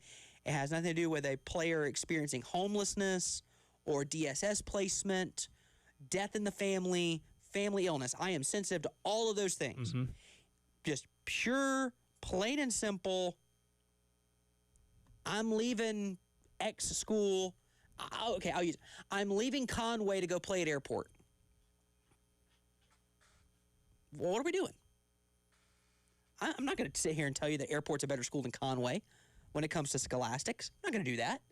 I went to airport. I think they're good. But I don't know. I don't know if the teachers are any better. I think all the teachers are great. Are we going because the football program is better? The facilities are better? Are they telling you they're going to put you in a better position to get recruited? I mean, what are we doing? I mean, we did have. I mean, this was back during the spring when I was still on the post-game show with Jay Phillips. Kel Wilson called.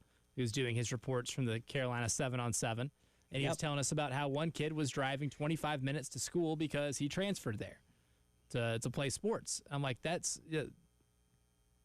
makes life harder on you. Yeah, right. That's what I was like, oh, man. Like, that's if you want to do it. But that makes it a whole lot harder on you, man. Yeah. I don't know. For me, high school sports, the best part of it is being in the town that you're living in, getting to play with, the friends that you made leading up to it. Absolutely. And at some point, like I can't fault the high school league for the rules that are made because family circumstances. I feel like a lot of moves are made because of family circumstances. Agreed. A lot of things that are out of the kids' control. But moving for the sake of just playing sports doesn't make a whole lot of sense to me. It doesn't. It doesn't. And we'll have to sort that out. I mean, again, I'm not casting stones or aspersions at any specific team, player, family. I'm not doing that. And I'm not going to do that. But I think we've got to get to the point where we ask the question, what are we doing? And it's infiltrated at all levels of society, really. And it's starting to infiltrate down into the high school ranks. I mean, you got kids who are 12 and 13 years old committing to college programs. It's insane. It's insane. And it's always going to be insane. What's not insane is Greenwood is up 14-0 up. Change that. Touchdown TL Hannah. It is now 14-7. And I was able to locate a stream for AC Flora and South Point just in time for a AC Flora Falcon touchdown. It is 12-0 AC Flora, unless they spotted him at the 1. They spotted him at the 1. It was a catch and run, and the Falcons have it on the South Point 1-yard line. Again, boy, AC Flora going up 2 scores here against South Point, a team that just took it to Northwestern last week and got a big win on the road at Northwestern, and now region opener here. Boy. Interesting stuff starting to brew over at Memorial Stadium between AC Flora and South Point. We'll take a quick break. We'll come back. More scores, more high school football conversation coming up on the High School Scoreboard Show presented by Cottman Transmission on the Game.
Welcome back into the High School Scoreboard Show presented by Cottman Transmission. On the game, Justin Hall, Elijah Campbell behind the glass. Our buddy Roger kicks us off this segment. What you got, Roger? Yeah, score. Auburn Prep 14. Greenwood Christian 7. With less than 2 minutes left in the first half. And you got a score of Swanson and Bomber score. I don't have one yet. I haven't seen one come across. But once we do, that's one of the games I'm watching closely as well tonight. I'm watching about 5 games closely, so I don't know how closely I'm watching some of them, honestly, Roger. I appreciate it, though, man. We will transmit the message whenever we find it. I can promise you that. AC Flora missed the extra point. It's 12-0. Trying to gather that. Yeah, extra point, no good. 12-0 with 10:40. Is it 10:40 for you? For you across second quarter. For you on the other side of the screen, if you were on this side of the glass, you could be watching it with me. There is a stream of this game. Oh, I'm currently watching Fairfield Central and Newberry. That one is 14-13 Fairfield Central. Newberry just broke open a massive run to score. That PAT, no good. Oh, boy. So Why a lot of missed PATs this season? That's you know what? I feel like it's a theme once a year because when I did this very same show in Nashville, there was always a night throughout the year. Could have been in August, September, October, November. Doesn't matter. There's always one night on the calendar where everybody's missing extra points. It's almost like it's an airborne contagion. It never fails. And I think tonight is the night in South Carolina high school football where missing an extra point has become an airborne contagion. That's true. 15-0 Somerville. We had one. I can't remember. I think it was maybe in October of last year. We had one night. We had a couple. We had a couple last year. I remember that for sure. Here we go. My scoreboard's working. AC Flora 12, South Point nothing. I can confirm that. I'm watching Xavier Currents for the first time. I've never watched him play a game, for what it's worth. He's good at football. He's very good at the game of American football. Sumter leads Spring Valley 27-0. White Knoll shutting out Cane Bay 13-0. Lamar, the Fighting Tommy Suggses, doing the same thing to North Central. Wagner Sally leads Columbia 6-0. Now, you might read the name and think it's Wagner Sally. No. Wagner. No. Wagner. Dutch Fork 6, Oceanside Collegiate 3. Second Still quarter. A rock fight. How about River Bluff jumping up top of Sherrall? They were down 9-0. It's now 17-9. River Bluff. I mean, 9 points is multiple scores. Vertex PT Specialist comeback of the night nominee. Could be. By the way, I'm fairly positive. Yeah, I am. I clicked the wrong stream for BC. They're playing South Aiken tonight. They are. Not May River. My man Carlton's been texting me, and now I was like, wait a minute. They're up 21-0 on South Aiken. Brooklyn case. Yeah, I'll let that sit. 14-0, and I was like, at first I was like, wait a minute, and then I looked at the schedule. I was looking at last year's schedule, and then I was like, okay, he's right. And then I texted my buddy Carlton, and I was like, hey, Carlton, is this the right game? Because he's been giving me updates, and I was like, wait a minute, no, it is. Yeah. And he just texted me as 14-0. So now within the minute that he texted me that is 14-0, BC puts on another score. That is from the Palmetto State Sports Network, which broadcasts BC games and airport games. Some of those games have a lot of offense. Others don't. This one does. It's 21-0. Wow. Surprise results so far. I mean, Brooklyn, Casey. South Aiken's a good team. South Aiken's good. BC's struggled to start the year. Not they had that level. I mean, they put up 29 on May River and had a good May River team. Yeah, on the ropes. Had them on the ropes. So maybe that coaching staff, which is rewatching that game. That is genuinely hilarious. Well, there are two streams. I mean, you click Brooklyn Casey football. You're gonna listen. In my world, you're gonna jump at the streams when you find them. When you find them, yes. You're gonna jump at them. Now, a lot of schools have them now, which is great. And as somebody who was in school when they didn't have these, I pitched this idea and it never took off. But I'm like, we would have loved that. Would have eaten it up. I would have absolutely eaten it up in high school. You wouldn't even need to pay me. Just pay me with a cheeseburger and some fries. I'm good. Yeah, free concessions. Yes, absolutely. Right, yeah. Oh, you could do PA. No, I don't want to do PA. I want to do play. That was my conversation. That was my conversation at the time. Like, I don't think you understand what I'm saying. Anyway, if you understand this, Somerville is up on is up on Chapin, 15-0. Gray Collegiate up on Midland Valley, 10-0. Here's your Orangeburg-Wilkinson-Keenan score. Big score. That score, Orangeburg-Wilkinson 16, Keenan 14. Ooh. Second quarter. That was a tight finish. For Roger, I've got a Swansea score. Okay. 16-6 Swansea, leading the Warhorses of Barnwell. Revenge game. Very much so. It's a revenge game for Swansea. Camden leads R&E 28-0. Yeah, Camden's still pretty good. Already still North Augusta leads figuring it out. North Augusta leads Gilbert 21-7. Irmo leads Myrtle Beach 21-7. And how about this one? Southside Christian is up on Saluda 21-0. Oh, Didn't shocking see that result of coming. the night so far. I didn't see that one coming at all. Woodland trailing Bamberg Earhart 14-7. Thanks, Chris, on Twitter for that one. I still call it Twitter. It's still Twitter to me. Northwestern leads 29-14. That kind of escalated quickly. Well, here we go. Cam Vance finished off a long Northwestern drive with a short scoring grab. This from David on Twitter. So it was 21-8 at that point. No, 21-8 at that point. Okay, so it's 21-8 Northwestern. Nation Ford fought back with a Jaden Scott 80-yard touchdown catch. So then it's 21-14. Then Cam Vance goes 80 yards on the ensuing kickoff. 29-14 Northwestern. You blink and there's like 21 points. Just put Here's up on the the thing. scoreboard. You can't put them away. Chris Miller, and shout out to him. He's got pregame. He's got network pregame, network halftime, and network postgame after the game tomorrow in Columbia, Missouri. I'm trying not to call it Como.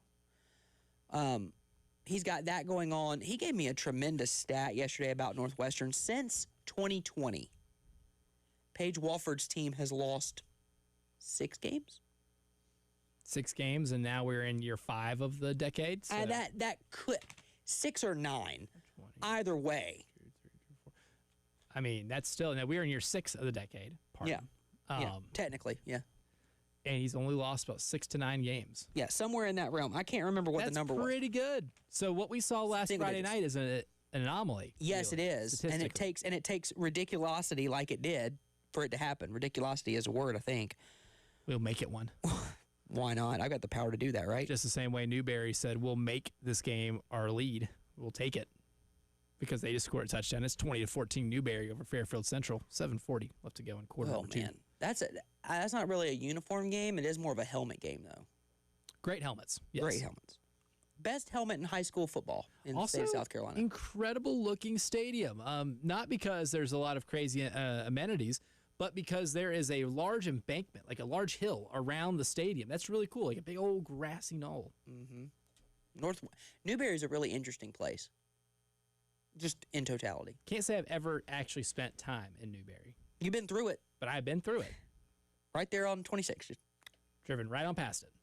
Greenwood is up 21-7 on TL Hanna with 5.5 minutes to go in the first half.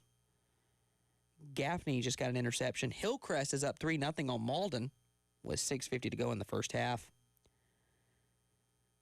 Eastside and Spartanburg are tied at 14 with 6:26 to go in the first half as well. James Island leads 35-7 over St. James with another 6-play, 64-yard drive.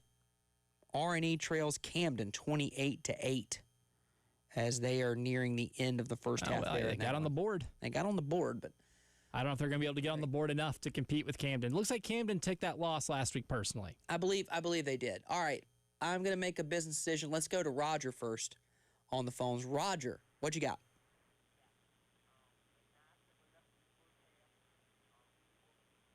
Roger. Roger, give us a call back. I don't even know why I'm saying that. He's going to call us back. He will. Willie is up next. What you got, Willie? You know I will call you back. You are right now so far so good for my OW Bruins. We're leading Keenan by the score of 14-8. There's some other scores. Calhoun Academy over Andrew Jackson Academy, 14-0. They got a new game here in Orangeburg at the reservation. Orangeburg Prep leading Greenwood Christian tied 14-14. Also, Baptist Hill leading Bethune-Bowman 21-6. Bamberg Earhart leading Woodland by the score of 14-7. The Panthers of Batesburg-Leesville did over Calhoun County by the score 20-0. That game's in the second quarter. Also, Blackville-Hilda leading Denmark-Olar 21-0. That's a bona fide score update from Willie. Appreciate it, Willie. That's a Hall of Fame effort there once again. From All-Star to Hall of Fame in one call. That's impressive. Let's go to Roger next. All right, Roger, what you got? Anything from Roger? It might help if I put him on the board there. That there would help. Go. All right. All right, Roger, what you got?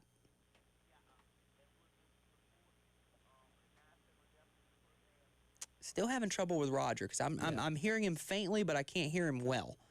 Yeah, I don't know if he's connected to Bluetooth or what it is, but we'll try again here in a little bit, Roger. All right, Roger, we'll try you again in just a minute because I want to make sure you get your call in and we get everything you need to get in here with us in. Before we hit a break, I have to let you know that this is courtesy of Wes Mitchell. Gamecock Central. Friend of the show. Friend of the show. Friend of the program. He's doing this while having a newborn at home, ladies and gentlemen. South Carolina quarterback Lenore Sellers has officially been cleared for Saturday's matchup, according to Friday night's SEC availability report. Another key takeaway from that report is Missouri starting left tackle Caden Green has been ruled out. Oh, that's a development because that was not the case yesterday in previous reports. Okie dokie. All right. Well, we'll come back. We got more scores. Games are angling toward halftime. We'll look ahead to your college football Saturday. We'll do all of that next on the High School Scoreboard Show presented by Cottman Transmission on the Game.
Welcome back into the High School Scoreboard Show presented by Cottman Transmission. On the game, Justin Hall, Elijah Campbell with you. We are halfway through hour number 2, man. Tonight, there are nights where it flies by. This is one of them. This is definitely one of them. And I feel like it's because we are just drinking through a fire hose of scores. We are, including South Point on the board at Memorial Stadium. A touchdown. I looked up at the last second, so I'm not sure if a touchdown run or throw, but they're trimmed that lead now to 6 for AC Flora. It's 12-6. Could be 12-7. Extra point pending. And Fairfield Central has tied it up with an explosive play touchdown, about a 50-something yard bomb down the field. Fairfield Central scores. We're tied up at 21, and then Newberry gets the ball back and immediately has a quarterback draw that gets them past the 50, so they're on the plus side of the field. Offense. Kenton Caldwell, big run. The Newberry. defense is offensive. I'll put it that way. So, oh, wow. Another long drive for Chapin, but this one hits pay dirt. Somerville 15, Chapin 7. Don't look now. Listen, if Chapin wins this ball game right out there, and I'm pointing out there, I want to hear about it tomorrow night. Just really briefly. On our YouTube watch party, the early game YouTube watch party. How awesome is that? God, that's going to be so much fun. I was just tweeting with my boy Prez on Twitter because he's talking about, watching us tomorrow. And I've been wanting to do this for a long time, but it's going to be so cool. We have a telestrator out there, so Preston will be able to draw up a lot of the stuff that you see on the game. So not only can you have the game on one screen, pull up your laptop, your iPad. If you have a second screen, pull us up there too. You can interact with us in the chat box. It's going to be sick. It is going to be a ton of fun. I'm looking forward to that. I might have to tune into it, especially if things start to go sideways. I'm just going to let you know, if things are going well, I might not. I'll take that back. I will. That might be when it's fun. That might be when it's really fun. But, okay, how much – let's say things go poorly. What do you think the vibe's going to be? Because you've never watched a game with Preston before. I never have. No, this is my first time actually watching. He has told me he is a pacer. Hey, is that suitable out there? Is he still going to pace and I don't care? Oh, we have lav mics for that. We have wireless. We're professionals. Yo. So, hey, shout out Randy Young, our engineer. That man has everything. He has got it set up to where this is as cool of a setup for a watch-along party. We have a telestrator. We have lav mics, so we can get up. In the words of Michael Scott, I'd love to be a part of one someday. We have a bourbon sponsor. Ah, well, got pretty much everything you need then. I mean, it's but pretty good. The bottle has to stay closed. We have been encouraged to try it on air. We've gotten the green light. Well, it is YouTube. It is YouTube. Do whatever you want on YouTube. Well, within lines. Yeah, Should my be a fun clothes night. are staying on. Should be a fun night tomorrow night. I'm looking forward to that. I'm looking forward to seeing the product. Yeah, because this is the first one and the last one before LSU. Mm-hmm. But you'll be in Baton Rouge. From what we've discussed, they will still do it for the LSU game, but I will not call in. We have, as part of our software, I can use my phone and video from the field after the game and join them on screen. Look at you. Power of technology. Yeah. That'll be a fun weekend in Baton Rouge, too. Oh, I'm so pumped. You won't be here. I won't be here, no, but I will be in Baton Rouge, and then I'll be going to Saints Patriots the next day. I'm sorry. I was here from the beach last week. What's your excuse? Just kidding. Yeah. That's it. Just kidding. No, listen. A trip to Baton Rouge is on the bucket list of college football things for me. So I'm. Have you covered a game at night there? Never have. Have you covered a game there? I've never covered a game there. Oh boy. So I'm marking that off my. That game should be my at bucket night. list of places to play. Is that already Is that already windowed for night? It's a flex game, I believe. Night. Okay. So it's the flexes are nights. In Baton Rouge, yeah, it's going to be a night game. The flexes are nights. All right. Well, that was a fun little aside. Batesburg-Leesville leads Calhoun County 42-0 at the half. Chris tells me on Twitter, should be a quick second half. Yeah, no kidding. That'll be a running clock there. AC Flora trying to get a drive going here. They're up to the 40-yard line. They're on 40 at Memorial Stadium. I've actually covered some graduations from Memorial Stadium in a previous life. Not covered football games. Graduations. Really? Of both AC Flora and Drell. Interesting. Previous life, working for a school district, you had to actually live stream the graduation. That was right after it's COVID. Doing a good service. Doing a really good service there. It was, I got paid. It was right after COVID. So, Could be. there were some restrictions even when you were outside. So, yeah, I was about right there at the 45, right where they just threw that flag for a false start. Anyway, let's go to the phones. Kale joined. Wow, there's some excitement going on between Eau Claire and Ridge Spring Minetta. What's going on, Kale? Hey guys, so I remember last time I was on the phone with you guys, I said it was a 0-0 game going into the second quarter. It is the complete opposite. It was 0-0 with 4 minutes left, and offensive fireworks just went crazy. So Ridge Spring Minetta had the ball inside the 15-yard line of Eau Claire. Eau Claire forces a fumble. Eau Claire fumbles then on their own 10, which would result in a one-play 9-yard drive, capped off by a 9-yard touchdown by Kamari and Andrews. Eau Claire would then score on their pursuing drive, driving down the field with ease, but they would fail the two-point conversion as Kamari and Andrews would come in with a tackle for loss. So it was 7-6. And then Eau Claire goes for a kickoff and a mishap on the kickoff. Eau Claire recovers after Kennard, number 9, De'Aaron Kennard for the Trojans, was not able to recover. So Eau Claire gets the ball in great position inside the 30, and they are able to score with 11 seconds remaining in the half. And Eau Claire goes into halftime with a 12-7 lead over the Trojans. Telling you, watch out for the Shamrocks, folks. Nothing rocks like a shamrock. Kale Wilson, if people want to watch this second half of this game, because it looks like you might be in for a fun one, where can they do it? They can watch this game on Instagram Live on Savage College Football. We'll be live streaming when the second half starts in about 10 minutes.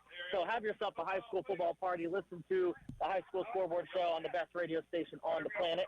Yes, and come and watch the live stream and have yourself a little high school football party on this amazing Friday night. That's our buddy Kale Wilson from out at Ridge Spring, out at Minetta, Ridge Spring Minetta, and Eau Claire. We appreciate it, man, as always. Fighting Jermaine O'Neal's with a 12-7 lead. There you go. River Bluff leads 24-9 over Sherrall. I don't have a famous alum from River Bluff yet, I don't think. I could be wrong, but they're a fairly new school. Eau Claire's been around for a while. AC Flora got a turnover here. I'm trying to look and see how this happened. That must have been earlier, 9 seconds ago. Maybe my stream is behind. Yes, it is. It is behind. So AC Flora gets a turnover. They have the ball back. South Point was trying to drive. Nation Ford drives down. They score. 5:42 left to go in the half. Northwestern 36, Nation Ford 21. 57 combined points in less than 17 minutes of game action. 57 points in about 17 minutes of game action. That is pure insanity. We've reached halftime between W.J. Keenan and OW. Orangeburg Wilkinson leads Keenan 21-8. And halftime down at the Joe. Citadel. 14-9, Dutch Fork. Interesting. I mean, that is quite the game. Oceanside Collegiate giving them a little bit more of a game than Gray did last week. They are. And we just got a call from Tony. South Florence 28, Crestwood nothing. Yeah, South Florence pretty good. Yeah, the Fighting John Morantz. Giant walking through that door. The Fighting Lenore Sellers. The Fighting Lenore Sellers. And the Fighting Jaden Sellers. That's true. The Fighting Sellers. There it is. That's more appropriate. Willie is on the line with us. Willie, what you got for us, man?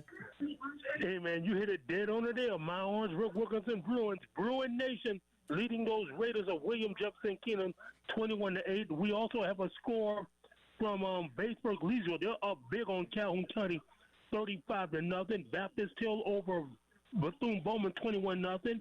It's a tie game, and they got a good one here in Orangeburg as our friends from Orangeburg Prep leading Greenwood Christian, tied with Greenwood Christian 14 apiece. Calhoun Academy over Andrew Jackson Academy 14-0. Also, Blackville Hilda leading Denmark Ola 28-0. And I don't know how true this score is, but they got Edisto leading McCormick. Get this, 67-3. Ooh. I'm a little sketchy about that one. Well, we'll try to confirm. Willie, always Journalism 101, trust but verify. Thank you, Willie. We appreciate it. Let's go to Roger next. Roger, what you got for us? To source rule. Yeah, we reported Auburn put up 14. Greenwood Clifton 14. Greenwood Clifton scored touchdown with 9 seconds left in the first half. 14 halftime. You got the score of Holland County, Emma Marlin, and late man score? I have not seen anything from HKT. But I tell you what, the last time you asked for a score, Roger, I got it within about 5 minutes. So stick around. I'll probably find an HKT score for you here relatively soon. That's Roger. That's Willie going back and forth. Good little rivalry going on there. Oh, boy. R.J. Brown from 34 yards out is what has South Point on the board. 3:31 to go in that ball game. Could be the game of the night. AC Flora leading that one 12-7. Newberry. And a game that has been totally back and forth all night. Scores less than 4 minutes left in the half. They lead Fairfield Central 28-21. But the way these teams are scoring, 3:19 might be enough to give us about 2 more scores before we end up getting to the half there in Newberry. 2 more per team. Greenwood leads T.L. Hanna 21-9 at the half. And again, if you missed it earlier, Somerville up on Chapin 15-7. Wagner Sally leads the Caps of Columbia 6-0 at the half. We will take a quick break. We'll come back and we'll wrap up hour number 2 of the program right after this.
Welcome back into the High School Scoreboard Show presented by Cottman Transmission. We're wrapping up hour number 2 on the game. Justin Hall, Elijah Campbell behind the glass with you on a Friday evening. We have taken a turn at Memorial Stadium.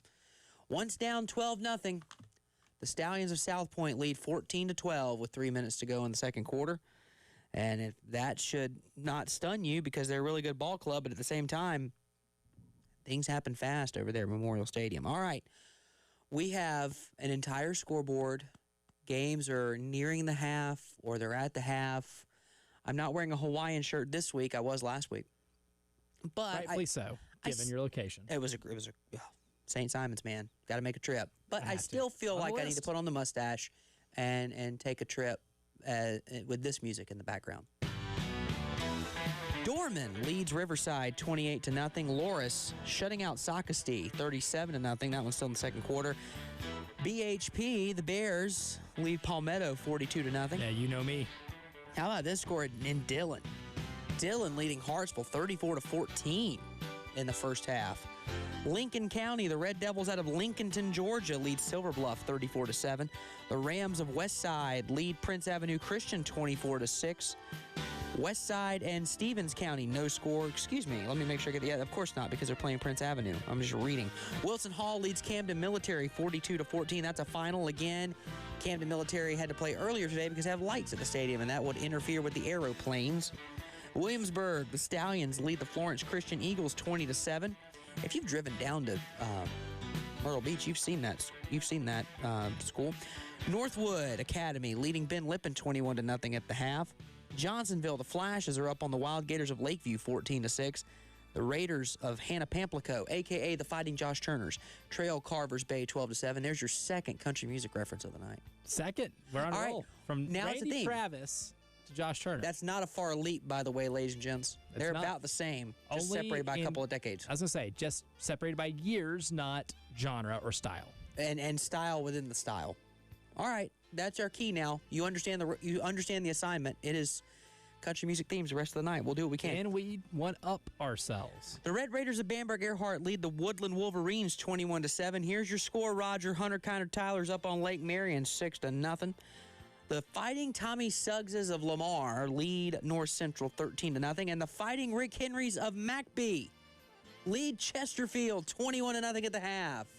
McBee looking for win number 1. How about that? The Fighting Rick Henrys can be on the board. The Buford Yellow Jackets lead the Red Devils of Great Falls 21-16. That one in the second quarter. At the half, the Caps of Columbia trail Wagner Sally 6-0. Pageland Central is up on Blacksburg 7-0. The Wolves of Timberland trail Hanahan 21-12. The Tigers of Swansea lead the Barnwell Warhorses 16-6 at the half. The Griffins of Fairfield Central trail Newberry 28-21. That one late in the first half.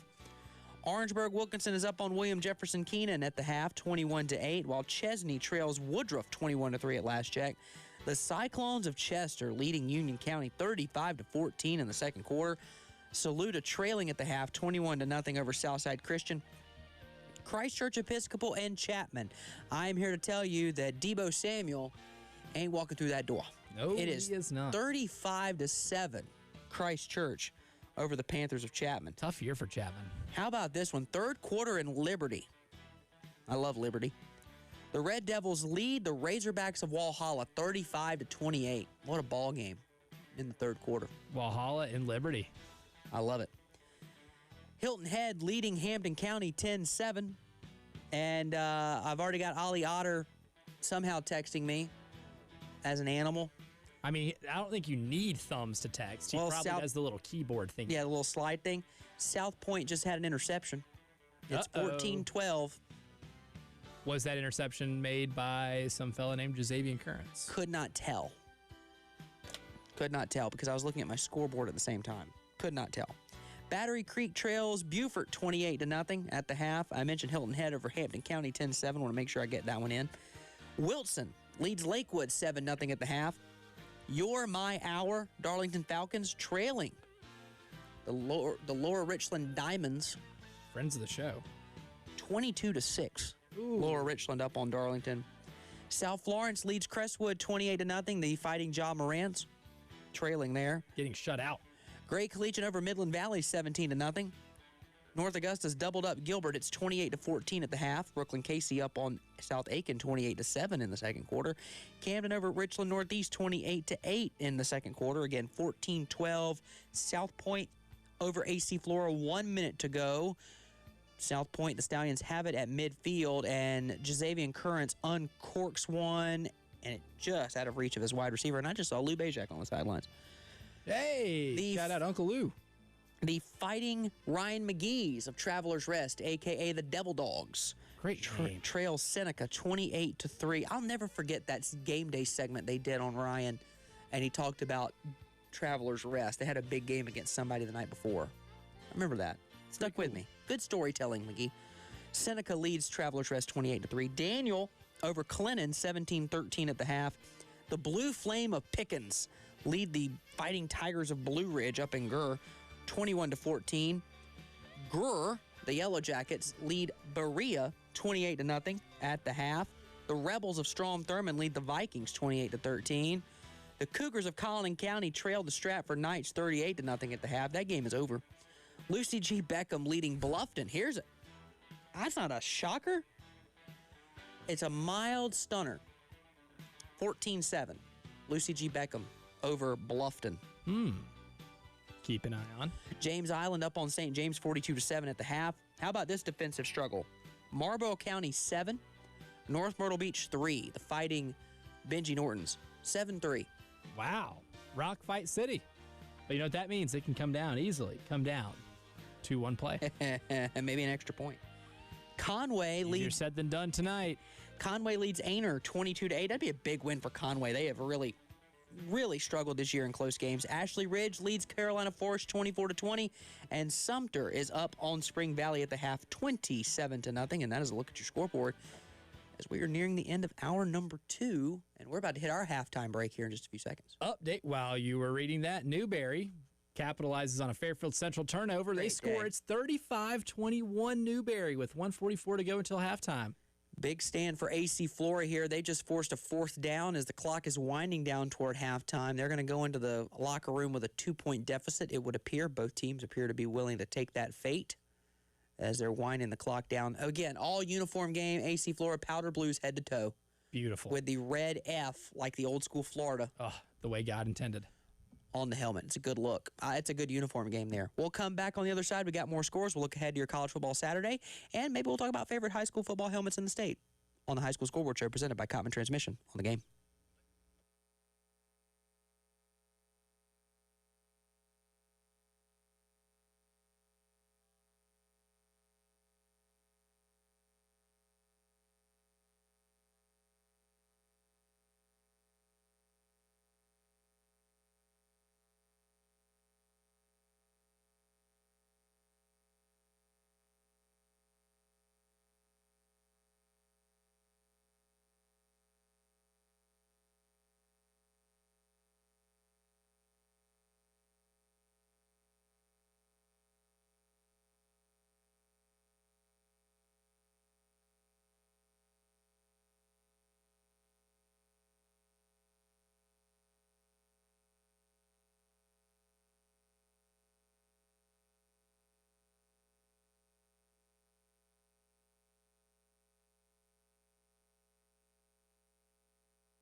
Hour number 3. How is it already hour number 3 of the program tonight? Justin Hall, Elijah Campbell. Time flies when you're having fun. On the High School Scoreboard Show presented by Cottman Transmission. I will tell you this. Last week didn't feel like it flew by nearly as quickly as this one has. I'll just I'll state it that way. I feel like our boy Ollie Otter was just here. Doesn't it? Like he was just here. It's just here, but he's already popped some pictures out on Twitter. Make sure you go repost those, like those. They're on his Facebook too. I have a face for radio, but he looked great. He looked fantastic. He looked great. He squeaked amazingly, and we knew what he said. I understood him. I understood that he picked South Point too, and I'm starting to worry a little bit. It's 14-12 South Point. I think Ollie knew something. Maybe he did. Most games are at halftime. Knew. Most games are at halftime or just getting started in the third quarter. In fact, 2:50 to go in the third quarter down at Cane Bay. The White Knoll Timberwolves, my hometown team now, apparently, because that's where I live, about a stone's throw from the stadium. It is 20-10 White Knoll, 2:50 left to go in the third, but Cane Bay is driving. Careful, careful, careful. Cane Bay is driving on the Timberwolves of White Knoll with a chance to make that a one-score ball game with either a field goal or a touchdown or a three-point conversion, depending on however you want to. I like three-point conversion. It's growing on me. What originally found was offensive is now growing on me. A three-point conversion. Well, Steph Curry's good at those. he is good at the old three-point conversions. Let's go to the phone lines. We got a battle brewing on the phones. Willie is up. Go ahead, Willie. How's it going? Yes, we have a battle brewing on the phones. And by the way, shout out to all the callers calling in to the greatest sports talk radio show station of all time. You can just say show. KP 107.5 The Game. And, of course, the great lineup of radio stations they have on their family networks. Look at that. By the way, my Orangeburg Wilkinson Bruins ranked number 9 in the state and ranked number 7 on the Jim Hudson football poll. We are leading the Raiders of W.J. Keenan, or should I say William Jefferson Keenan, 21-8. Elsewhere, Calhoun Academy over Andrew Jackson Academy, 21-0. Greenwood Prep Christian just scored. They're leading Orangeburg Prep by the score 21-14. Baptist Hill leading Bamberg Earhart, Bethune-Bowman, 34-0. Also, Batesburg leads a big over Calhoun County High School. I think this 35-0 last look. And Blackfield Hill is big over Denmark Collard, 29-0. Woo. Again, I don't know if I can go. Bevy of scores. I've already said Hall of Fame. I don't know what I can go with now. Thank you, Willie. Appreciate it. How about 5-star general? All right. Okay. Well, we got a long way to go here. I still got another 120 minutes. So. All right. All right, 1 star for now, but I promise you, you'll rise in the ranks. It will go up with each more impressive. You'll rise in the ranks, I promise. Let's go. Let's stay on the phones and go to Roger next. Roger, what you got? Yeah, I just have to call to Willie. He reported that Auburn Prep 14 and Greenwood Crystal score a 5-yard touchdown, make it 21-14. Greenwood Crystal over Auburn Prep 7-11 the third. I want to shout out for my alma mater, Hong Tower. Got a showdown, just top 5. Barbara Earhart, Nathan, Friday, Emesis, just Hong Tower. About 4,000 to 6,000 people will be there. Thank you, Roger. Appreciate it. Great calls from Roger and Willie. By the way, never disappoint. William Jefferson Keenan High School was opened in 1963. It was a year after T.L. Hanna and Greenwood played their first game. It's named after William Jefferson Keenan. He was a school board member and founder of Keenan Oil Company in Richland, South Carolina. All right. The more you know. The more you know. We're an educational program. That's what we do. We are. Now, we'd like to educate you on the games you could be watching tomorrow for your college football Saturday. Most of these games are halftime, just coming out of the halftime break. So let's take a few seconds and look at some college football. I'd love to. Game of the week, Texas Tech at Utah? Yes. That's a top 20 matchup? That is my game of the week. And I'm Ron Burgundy? Not just because it's a top 20 matchup. That can probably decide who plays in the Big 12 title game later on in the season. Or is our first look at the Big 12 title game at the end I think of it's the your season. first look at the Big 12 title game. Those are, to me, the two best teams, the best, most well-rounded teams in the Big 12 after 3 weeks of the season. You could have left it with most best. Most bestest. Utah is favored by 3 and a hook. TCU's hosting SMU at noon. That's a good one. Battle for the old iron skillet. Oh, love that. Great rivalry nickname. UCF is hosting North Carolina. They are. Who scheduled that if you're North Carolina? By the way, UCF favored by 7.5. That's got Mac Brown written all over it. It does. Central Florida. Kansas. I want to go to Disney World. That sounds great. I'll take the kids there and our team. Kansas hosts West Virginia. How about West Virginia getting the win in the backyard brawl? Just when you think they were down and out. And I tell you what, I am not a fan of minimizing rivalry names. Keep the names the names. Yes, please. It's the Red River Shootout, folks. And it's Farmageddon when Iowa State and Kansas State play. And it's the world's largest outdoor cocktail party. Gracious. All right, Baylor is hosting Arizona State. Baylor. Give me Baylor in that one. East Carolina is hosting BYU. East Carolina hosting BYU. That is correct. It is being played at Dowdy-Ficklin Stadium. I have nightmares about Dowdy-Ficklin. Yes, you do. South Carolina fans, definitely. That's one of only 2 times in his career at South Carolina Shane Beamer has won a game when trailing at halftime. Can you name the other one?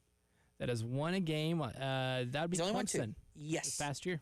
Yes. Was there. Can't in confirm. 2022. Oh, both wins against Clemson. No, 2024 they were tied 7-7. Oh, tied. Oh. Remember? It was a rock fight. It was a rock It's the fight. only time that game has been tied 7-7 in its history, I think. Might be the only time they've been tied at half in the history. Really? I don't want to go that far. And Colorado is hosting Wyoming. That's in the Big 12.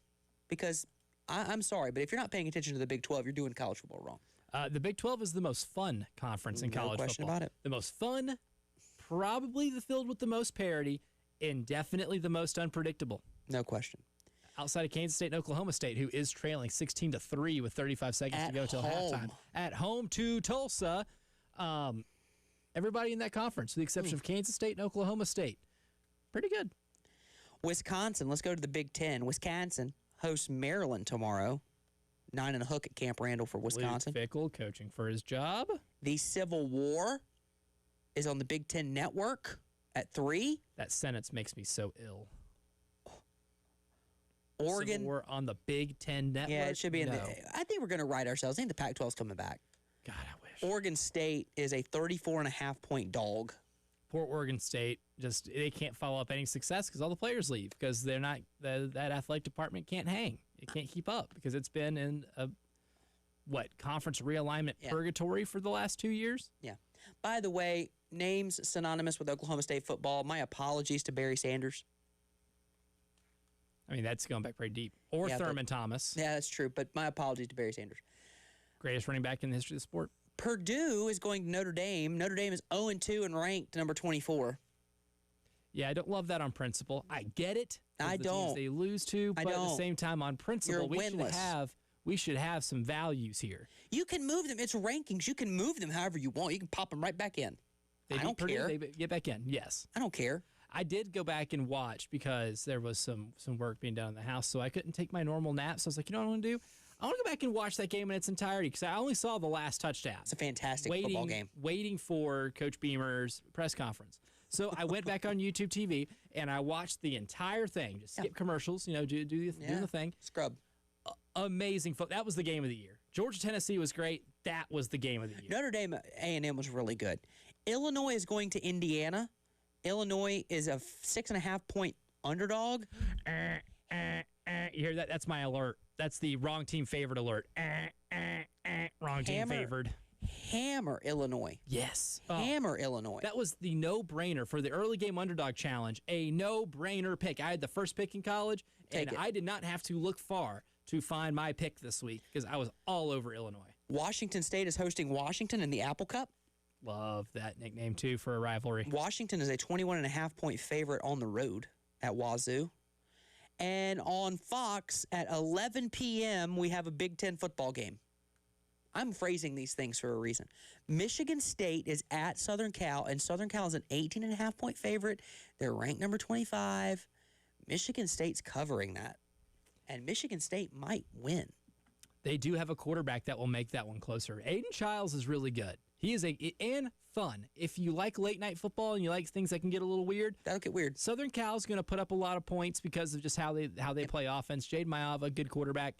Aiden Childs, dual threat quarterback from Michigan State. Watch out, a lot of fun. There is maybe some freaky entertainment value there. After dark, Big Ten after dark, the way we've all known and love it. Obviously it's a big one.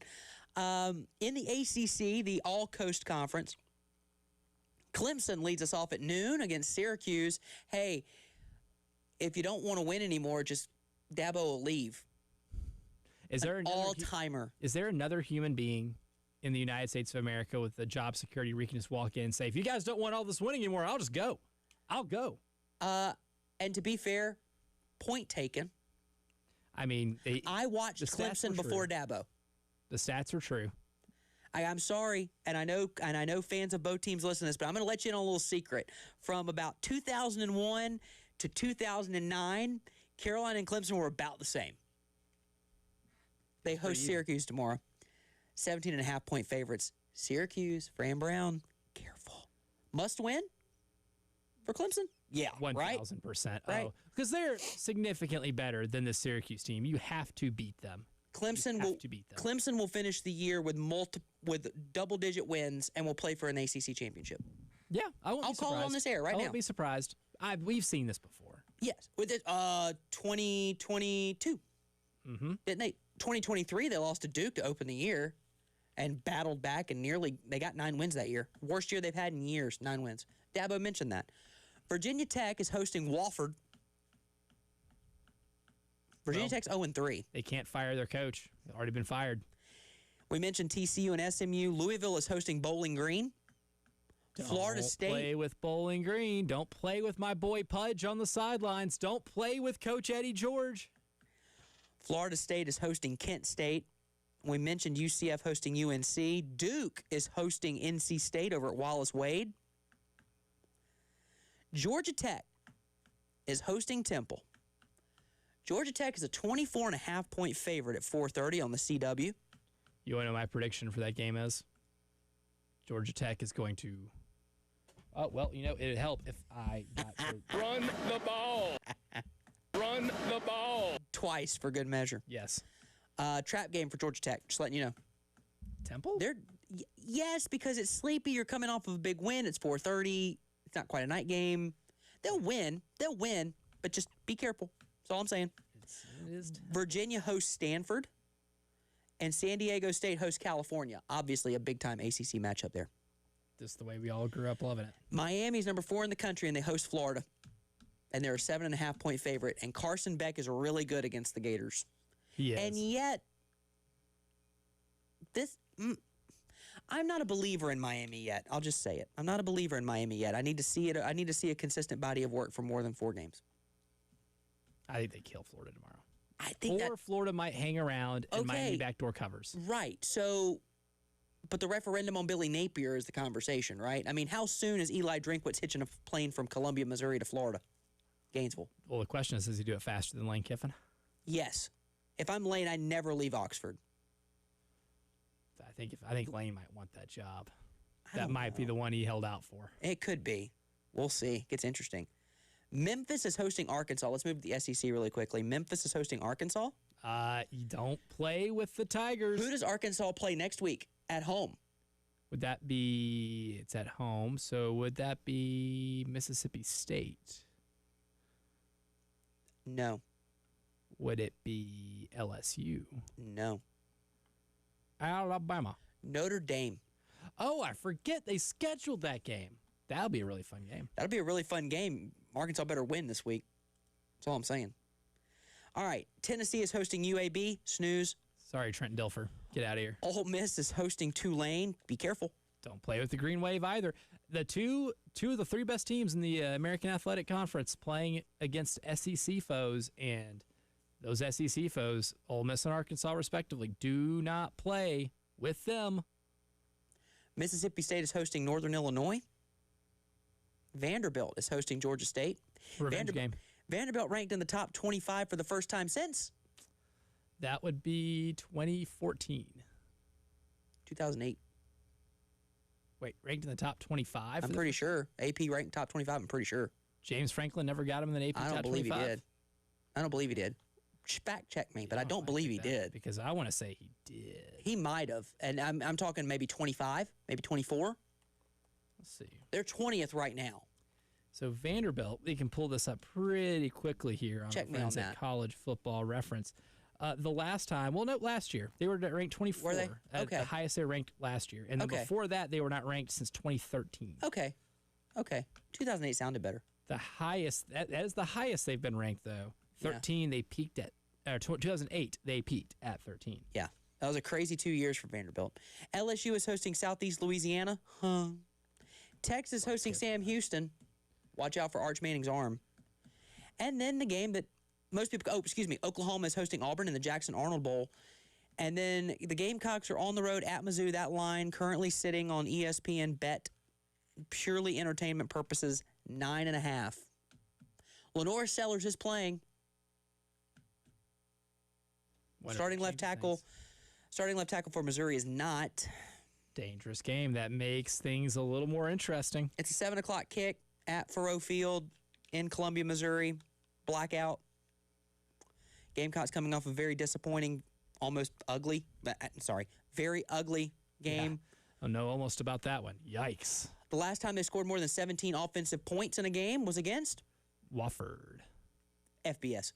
Missouri. Yes. Yeah, fair. I should have qualified. Had the qualifier Had the qualifier. Missouri, 34 points last year. And they could have scored way more than that. I don't know what happened in that third quarter. Yeah, they kind of fell asleep for a couple possessions. They did. But then picked it right back up. Outside zone is going to be a problem tomorrow for South Carolina's run defense. It's going to be a big problem. It is. Bo Perbula is playing well. Outside zone against who I think has been the best running back in the country after the first quarter of the season. Yeah. And Eli Drinkwitz really likes beating South Carolina a lot. It's his thing. And I don't know why. You had to break the Eli curse last year, or as our man Ray called him, the great dork of the Ozarks. Mike Morgan used to say the bill is due on Mizzou. I liked that. It's true. And they cashed it. I don't think they cash it tomorrow. 27-17. I can't predict you to score more than 17 points until I see it.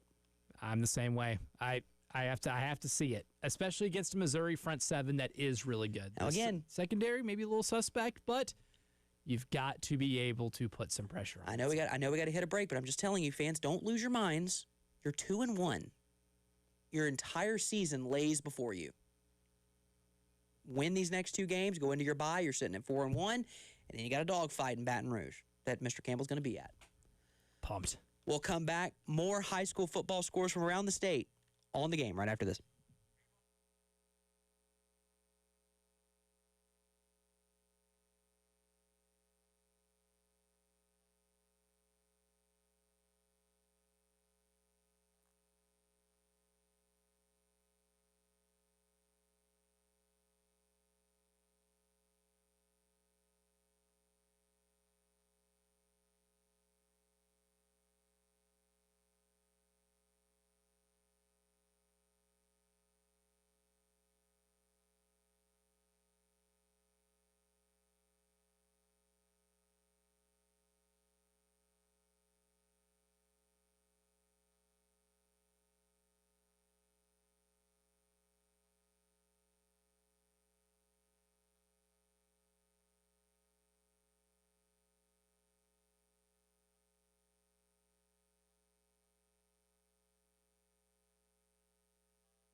We got great football all across this beautiful state of ours, the Palmetto State, South Carolina. Justin Hall, Elijah Campbell with you on the High School Scoreboard Show presented by Cottman Transmission. We are rolling along on a Friday night. A lot of great action.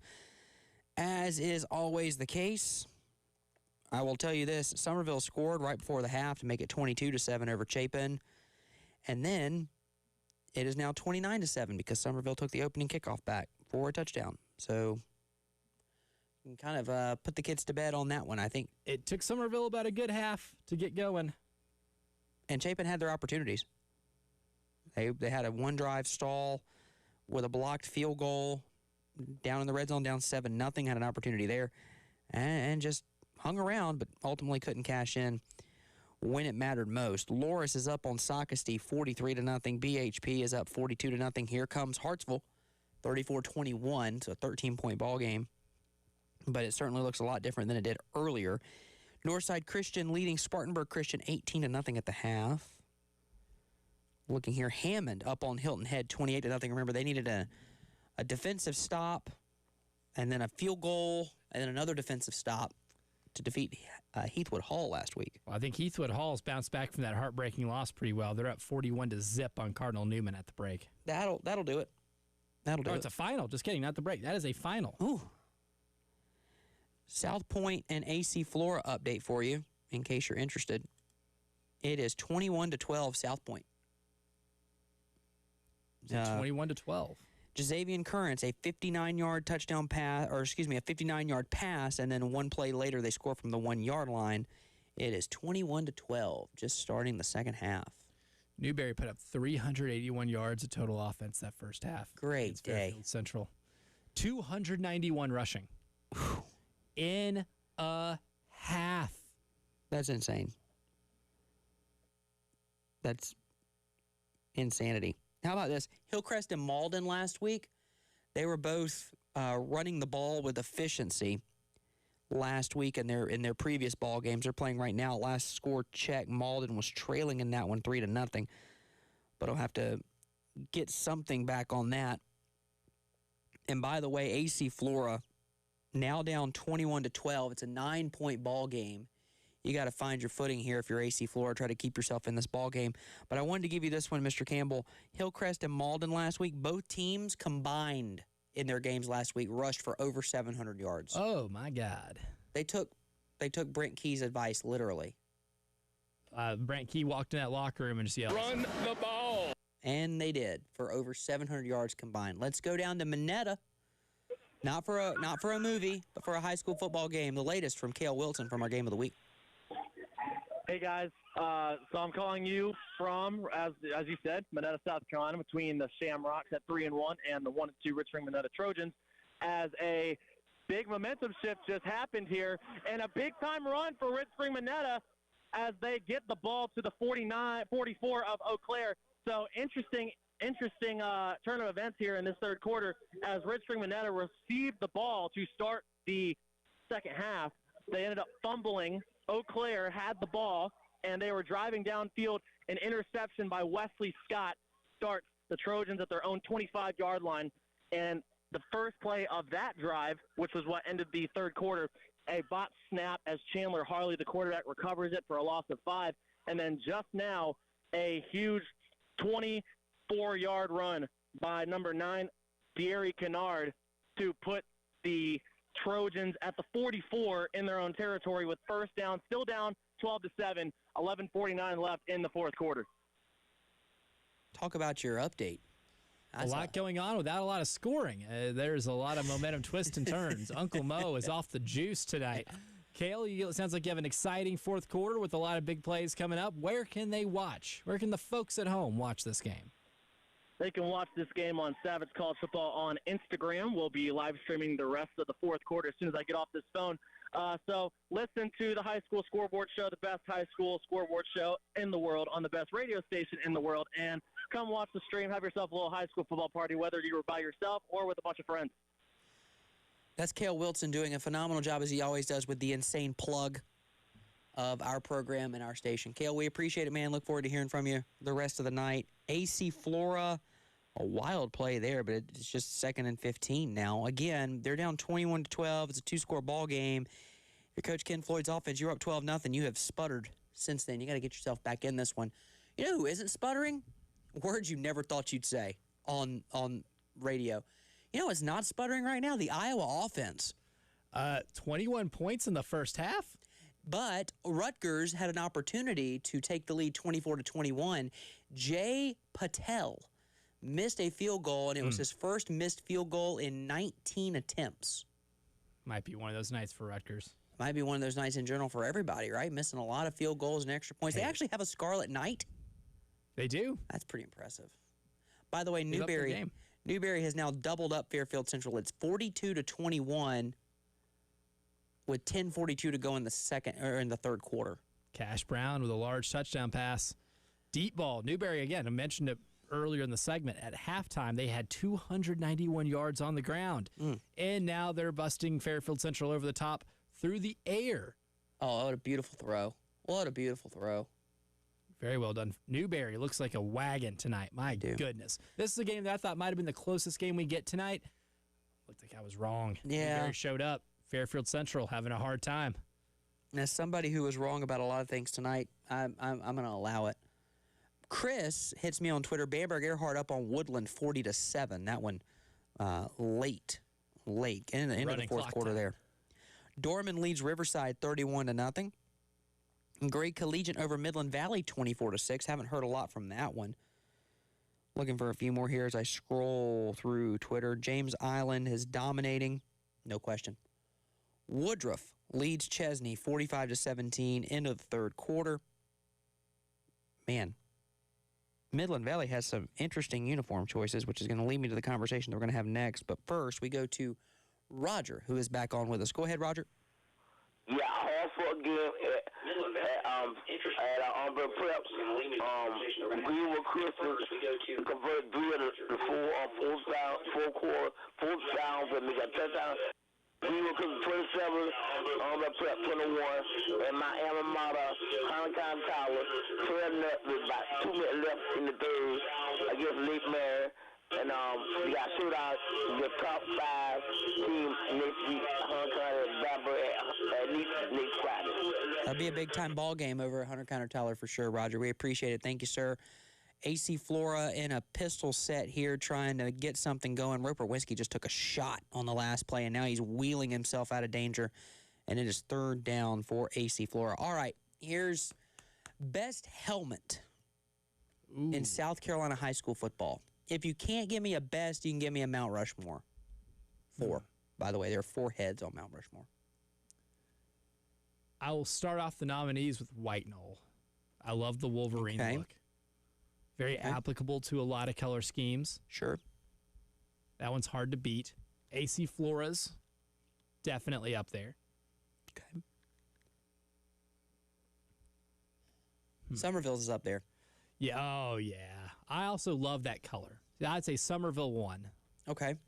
Just cycling through all of them. You're trying to do it in your head. In my mind. I've always liked Pillion's color scheme, too. Maybe not the helmet as much as the color scheme, but great color scheme. Yeah, the differentiation there is important. Did Iowa just run a bootleg? They did, first down. Complete a pass in the process. My goodness. Forward.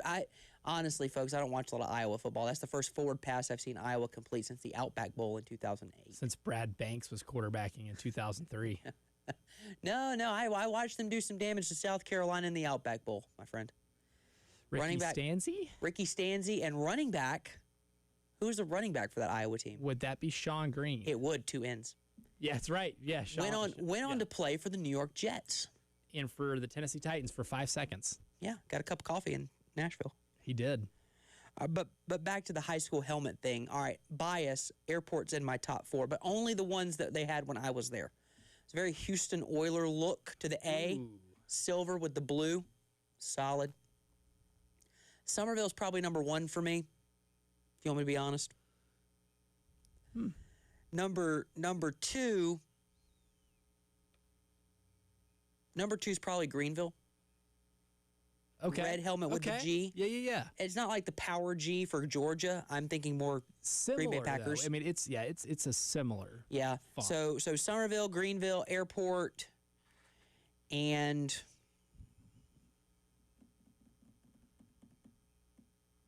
It's a tough call. It's a Yeah. tough call. it is Camden. Oh, Camden's go pretty hard.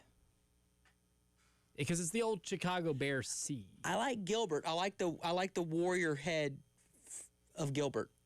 Yeah, That's theirs an is honorable good. mention for me now. Great stadium too. Chris hits us and said his top 4 are Silver Bluff, Central, BHP, and Wren. Oh, dude, Ren's logo is pretty sick. I've never actually seen Ren's helmet, but I can see that one being really good in theory and in practice. Oh, yeah. Got an update from Nation Ford. Northwestern leads 45-21. Yeah, sorry, Vertex PT specialist. No comeback watch here. Yeah. Not against those guys. Oh, boy. That is rough. By the way, out tomorrow, the availability report. I almost messed up. Don't you dare call it an injury report. Greg Sankey will be after you. Probable DQ Smith and Mazio Bennett out. Michael Smith and Judge Collier. Yeah, I think maybe one more game for Judge might do the trick. Yeah. Sprained knee, that is. Well, I mean, you could even if you can win tomorrow, you might even be able to get him out of Kentucky too. And Yeah, get him and back just after the bye. Get him at LSU, yeah. Mm-hmm. Michael Smith dealing with some nagging stuff too throughout the season. Just things to keep an eye on. Thankfully for Carolina, the tight end room, you like what you have there. Brady Hunt, good pass catching option. We saw Jordan Dingle last Saturday. He flashed. Good pass catching You option. know who's flashing at the wide receiver room? Donovan Murph. And he should be a high school senior. We should be talking about him on the show because of what he's doing at Irmo. Reclassified. And out of all those freshman receivers that were there all of spring and that are college freshman age, the best one in the group so far has been Donovan Murph. We've been telling you. We've been telling you this. I said 2 weeks ago against SC State, I said Donovan Murph's flashing because he had a good catch against Virginia Tech in week 1. He did. A tight window throw from Lenore's, too. Then he had That's maybe his best throw. had 2 or 3 against SC State. Mm-hmm. Had another 1 or 2 against Vanderbilt. I'm telling you, I'm telling you. Because you're going to need somebody. Nick's playing well, but you're going to need somebody. Oh, you need a second pass catching You need option to help 3. take over the game because Missouri's going to make a very concerted effort to take Nick Harbor out of the game. You got to have somebody who can step up and help get you a first down when you need it. Throughout the season, you're going to need multiple guys to step up at different times. Throughout a game, you're going to need Nick Harbor as that deep threat, but you're going to need somebody to work over the middle who's a little fearless. That might be Donovan Murph, might be Mazio Bennett. You got your tight end more room. out of Mazio. You need more out of Mazio, and he's bet. I've got an update for you, thanks to Summer Hector, down at Live 5 down in the Low Country, fellow alum from the University of South Carolina. Oceanside Collegiate 17, Dutch Fork 14. Going to the fourth quarter. We have a situation. We have a situation. We officially have a situation. By the way, they're playing at Charleston Southern, not Citadel. Make sure I get that correct. They're playing at Charleston Southern. We have a situation at T.L. Hanna. Greenwood 21, T.L. Hanna 16. Vertex PT Specialist comeback watch. The conditions are ripe. Final score from Cane Bay. White Knoll wins it 34-10. Wow. Efforting to get taking care of business on the road. Efforting to hear from Coach Nicholas Pelham. That'd be great. And by efforting, I mean I'm efforting that right now. Sending a message. Maybe he'll call us over the break. Could. We'll find out.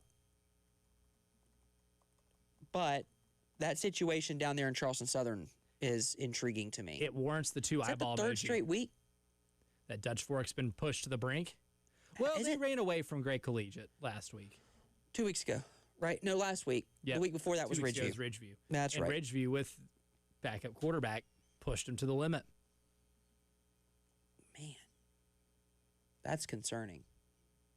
I mean, this isn't the 5-loss team, which still found a way to win the state.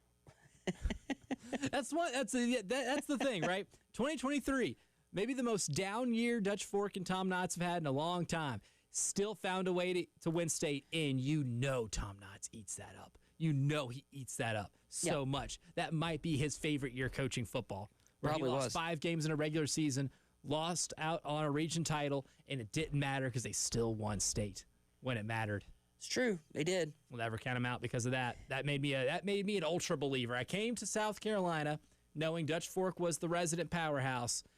I became a true believer that they can go 3-7 in the regular season and still win state. Westwood is up 20-10 on Blythewood. Uh-oh. Blythewood in a little bit of trouble. Oh, more than a little bit, in my opinion. That Westwood offense is something. It's pretty good. It is. It is fairly decent, in my opinion. Fountain Inn, the Fury, defeats St. Joe's 49-7. Final.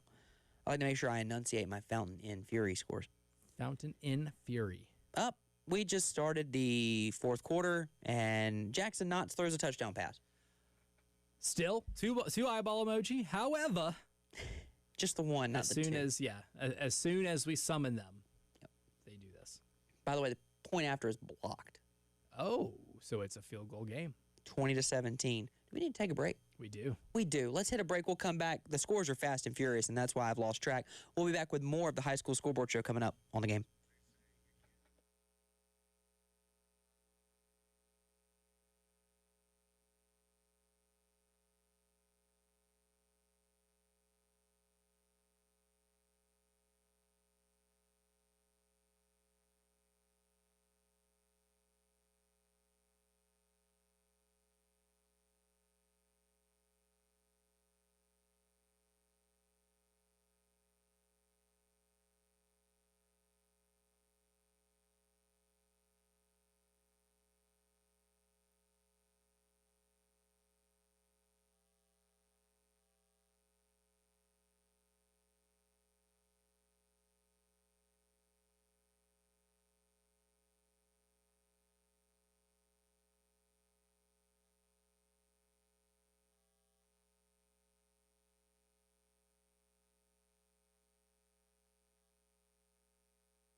Welcome back into the high school scoreboard show presented by Cottman Transmission on the Game. Justin Hall, Elijah Campbell behind the glass with you on a Friday night.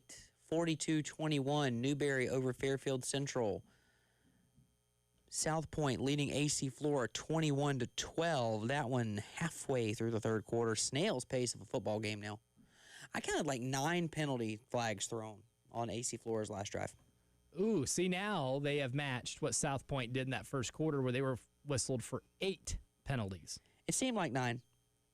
It seemed like 9. They had Could have a been James less. Hudson III-esque drive for the left tackle for the New York Giants, who was whistled for 4 penalties on their opening drive against the Cowboys, and they still managed to score 3 points despite that. Well, it is the Cowboys. The Trojans of Northwestern lead Nation Forward now 53-21. Ooh, Nation Forward had it fun for a little bit. By the way, tonight, Charlie Morton hit his 200th batter Of the year? of his career. I was going to say, there's no way he did that on the year. Of his career. Do you know who the recipient was of that hit by pitch? They're playing the Yankees. Is it Aaron Judge? Are they playing the Yankees? Well, they were last night. Is Charlie Morton still on the O's? Oh, shoot, he might not be. They might have traded him. They did. Dang. They traded him to the Tigers. Oh, so he hit Ronald Acuna. No. No. Oh, war. No, he hit Matt Olson on the back foot with that curveball. That curveball that made me want to pull my hair out for years. I would love to have that curveball back right now. Did you know they're still playing Major League Baseball? They are, because the Cincinnati Reds got a big win tonight, but that doesn't mean as much because the Mets keep winning. I hate it. I never like when the Mets keep winning. Chapin scores. Heyo. Somerville 43, Chapin 14. Final from Bamberg Earhart. They defeat Woodland tonight 48-7. Got a final score, as we mentioned earlier, from White Knoll and Cane Bay. Final score in that one, 34-10. The Timberwolves take the victory there. So, again, a good matchup for White Knoll. They take care of business on the road at Cane Bay. They get a nice little drive home. Could be hearing from Coach Nicholas Pelham this evening. We shall see. An amped up Nicholas Pelham, I'm sure. And a bus that I'm sure will be up for grabs. Clover leads Rock Hill 21-7. That one going to the fourth quarter. And Clover. South Point scored again. It is 27-12. Extra point pending. Whew. Otters know a thing or two because they've seen a thing or two. They have seen a thing or two, yes. We have a situation at TL Hanna. Vertex PT Specialist comeback warning. TL Hanna has taken the lead. Warning. Yes, a full-on Vertex PT Specialist comeback warning. TL Hanna. Down, 21-6 at one point? Yep, now up 22-21. Went for 2, obviously, to make it a 3-point ball game and did not get it. Makes sense. And remember when Sherrall was up 9-0 on River Bluff? Do you remember that? I Pepperidge do. Farm remembers. River Bluff leads Sherrall 46-19. Ooh. So they outscored them 46-10 since that. Mm-hmm. The game ain't over. Nope. Our buddy Bill has stats and info for you. When it was 21-9 over TL Hanna, Greenwood had 203 yards of offense. TL Hanna had 17 passing yards. What changed? I have no idea, my friend. But that's what was happening. Fairly even across the board. Again, I'm looking at Greenwood stats, and I'm wondering how in the world are they winning the way they are? Because the stats are pretty even. It's just explosive plays, I think. Has to be. Some special teams, perhaps? Perhaps. But at that point, it was 21-9. Again, Hanna has now taken the lead, 22-21. Swansea. Thank you, Chris. Appreciate that. And I know you're listening because you keep tweeting at me. Chris lets me know Swansea leads Barnwell 30-12. The Swansea Tigers are going to move to 5-0. Wow, revenge game accomplished. How about this one? Clennon, the Red Devils lead Daniel 27-24. Fourth quarter. Got a good one there between Clennon and Daniel. There's no question about that. By the way, we talked about the Baltimore Orioles. Terry Ford's Baltimore Orioles defeat the Yankees tonight 4-2.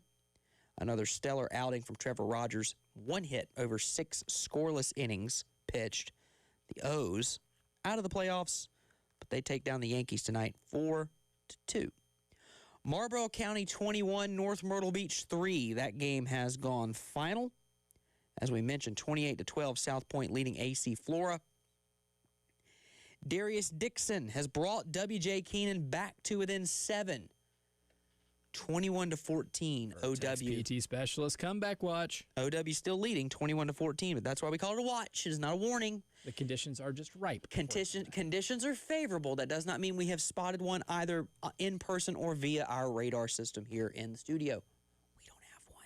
Let's go to the phone lines. Rich is on with us. Go ahead, Rich. Yeah, I got a final from down in Bamberg. Bamberg Earhart 48, Woodland 7. Bamberg Earhart continues to roll 48-7 over Woodland. Good performance for Bamberg Earhart, the Red Devils. And who do you know who they have next week, just off the top of your head, Rich? Yes, they play Hunter Counter Tyler. There we go. There we go. Collision There we course. go. Roger's going to be keyed in on that one. Rich, we appreciate it. Thank you, sir. All right, thank you. It was a big win there for them. Collision course game. Bamberg Earhart, Hunter Kiner Tyler. HKT, if you will. Oh, man, what a tackle. That's Jazavian Currents. Just body slammed an individual out of bounds. Shout out to my boy Carlton. Just let me know that at the end of 3, Brooklyn Casey, 35, South Aiken, 7. When you watch the correct game, you get that score. Yes. In case you don't know, earlier tonight I was watching BC and May River from last week. Remarkable. Because it was the first stream that was up. Remarkable. BC's got a pretty good.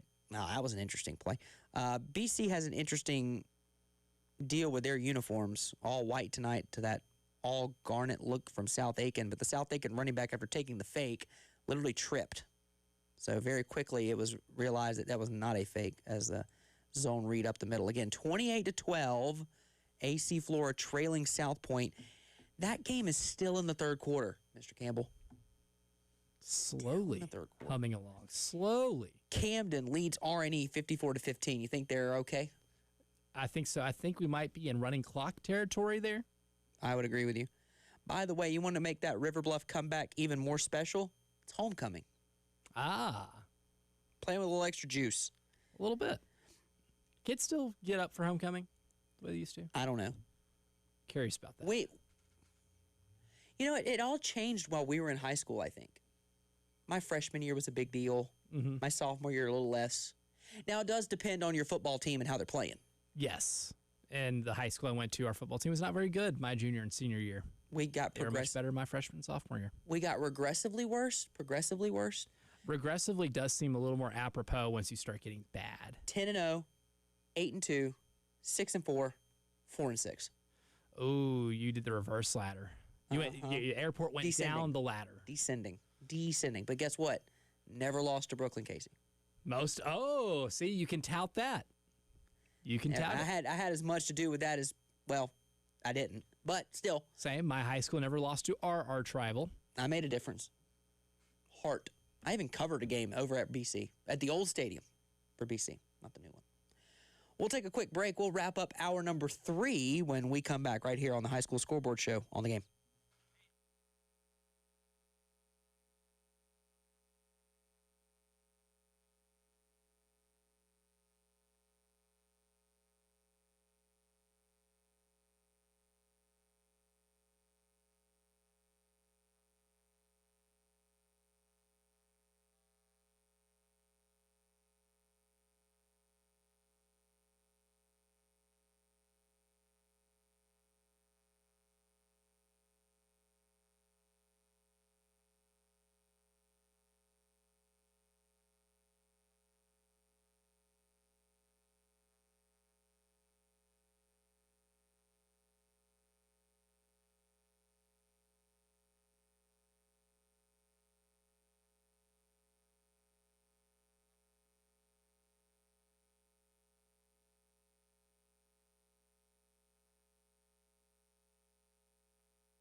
Yes, it is. Cottman Transmission High School Football Scoreboard Show. Final segment here of hour number 3. Time's flying when you're having a little bit of fun. Give you some of the latest from around the state right now. AC Flora. Well, we got dueling interceptions, according to Lou Bajak. This is a tweet that he let out just a minute ago. After AC Flora gets a pick, Jazavian Currents picks one off for South Point. So not only is he playing quarterback, throwing for touchdowns, running for touchdowns, he's also picking off Roper Winsky. He gets the interception, and then he throws an interception after that. Blake Batet picks off Jazavian Currents. So now AC Flora has the ball on their own 14 right now, still trailing 21-12. Things are happening, folks. We told you to keep an eye out on what's happening with Oceanside Collegiate and Dutch Fork. Oceanside Collegiate took a 17-14 lead. Dutch Fork then scored a touchdown to regain the lead, but the extra point was missed. Well, now, this is from Steven Rudnicki on Twitter. 32-yard touchdown pass from Aiden Manavian, sorry, young man, if I butchered your name, to Anthony Williams. The PAT is good with 7.5 minutes left to go in the game. Oceanside Collegiate leads Dutch Fork 24-20. Things are happening, Justin Hall. They're happening. Yeah, so I hear. Oceanside Collegiate, man. Did they win last week at Ashley Ridge?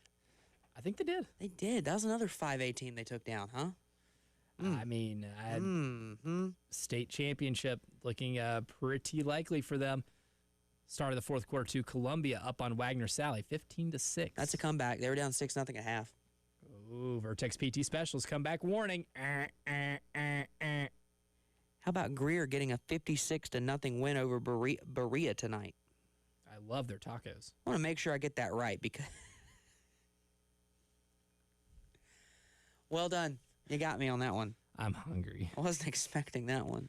I'm so hungry. The Mets are pouring it on the Washington Nationals. Just when I finally get the Reds to get above, 2 games above 500, get themselves in 2 games of the wild card spot, the one thing that needs to happen in conjunction with them winning doesn't happen, and we're running out of games. I've been there before. Oh. Not there this year. Oh. Clover leads Rock Hill 21-14. Coach Perry Wilbright got his 100th win as a head coach last week in his career.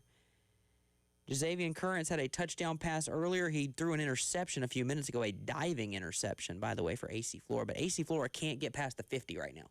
Nope. And then South Point gets the ball back, and then Jazavian Currents makes some magic happen. My goodness, he is dancing around the pocket, looking for somebody. Makes a Johnny Manziel-esque play here. Because right where he gets to the line of scrimmage, dumps that bad boy off in the end zone. Touchdown South Point. 6:15 to go in the third quarter. Somehow still in the third quarter, even though we're in the witching hour here. Yeah. South Point 28, AC Flora 12. Shout out Ollie Otter. He knew. Roper Winsky trying to make a play from out of the pocket, and he throws an interception. Again? Maybe. No, incomplete.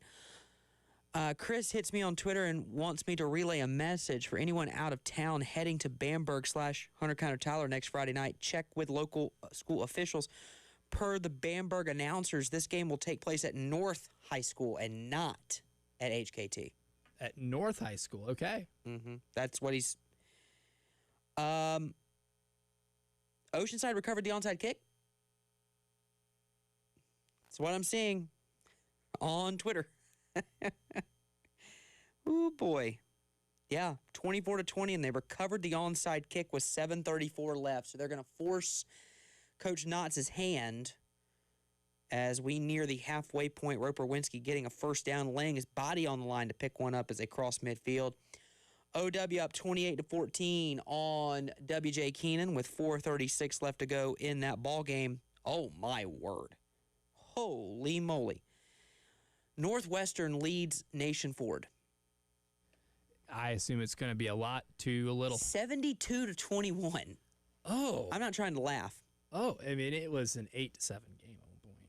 Yeah, that was a long time ago. The Bentley family curse against Northwestern only continues. 1-9. Also, Camden leads R&E 61-15. A lot of blowouts tonight. We have some gnarly scores. Our witching hour will not be as dramatic as it was last Friday night. No, it won't. I don't think it will. Again, we are monitoring this situation down at Oceanside Collegiate, technically Charleston Southern. And Oceanside's got the ball with a 4-point lead and about 7.5 minutes to go in that ball game. And I'm going to do a little due diligence as we hit our break to go to hour number 4 to see if I can pull up a stream of said ball game, because the AC Flora game is kind of playing itself out right now. Just putting that in there. Which was our original idea of kind of a game of the night. It was early. I mean, that was the one that was the headliner. 4.5 minutes to go. Dutch Fork has forced a turnover on downs. 4.5 left. Dutch Fork trailing by 4. They need a touchdown to take the lead. We'll be back with the 4th and final hour of the high school scoreboard show presented by Cottman Transmission on the game.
Welcome back into the high school scoreboard show presented by Cottman Transmission on the game. Justin Hall, Elijah Campbell behind the glass, 4th and final hour of the program. Thank you for tuning us in on the Game Network. If you're watching on the YouTube stream, thank you. You saw a live otter earlier tonight, and if you didn't, you missed out. Highlight of the show. And he picks winners. Just letting you know, he picked that South Point game, and it's looking pretty good right now. I have Dutch Fork and Oceanside Collegiate in front of me. And I can tell you that Dutch Fork is facing 4th down with 3:45 to go. But we go to the phones. Oh. Willie is on with us. That's a tease, folks. Willie, what you got? Hey, how you doing? Hey, got a final score from the reservation here in Orangeburg. That's along Highway 178. Greenwood Prep defeats Greenwood Christian over Orangeburg Prep by the score of 34-21. And you just mentioned earlier, my Orangeburg Wilkinson Bruins, 9th ranking Class 3A, leading W.J. Keenan by the score 28-14. Thank you, Willie. Quickly becoming up to a 4-star general now. So congratulations. That's right. With that update. Salute that. There you go. One more gets you to 5-star. We appreciate it, man.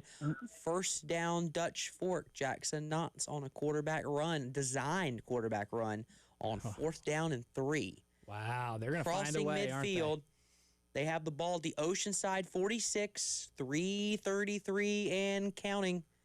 They're going to find a way, aren't they? They always do, don't they? Are you expecting them not to go score a touchdown here? I am fully anticipating they're going to score and win this game with little time left. Second and manageable coming up after about a 6-yard run on first down. They're going to do it. That's what I know better. Final score in the Skeezer ranks. Ben Lippen falls to Northwood Academy 35-8. The Falcons fall 2-3.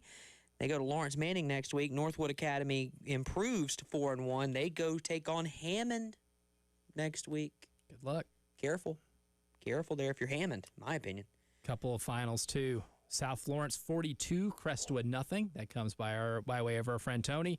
And Swansea, it is final. They beat Barnwell 30-12. They remain undefeated. Hey, good win for Swansea. Now 5-0. Talked to Coach Fox earlier this week, as you heard it earlier on the program. And again, there was more talked about off the recording device. That's a good football team. They're young. They're very, very young. Not a lot of seniors on that team.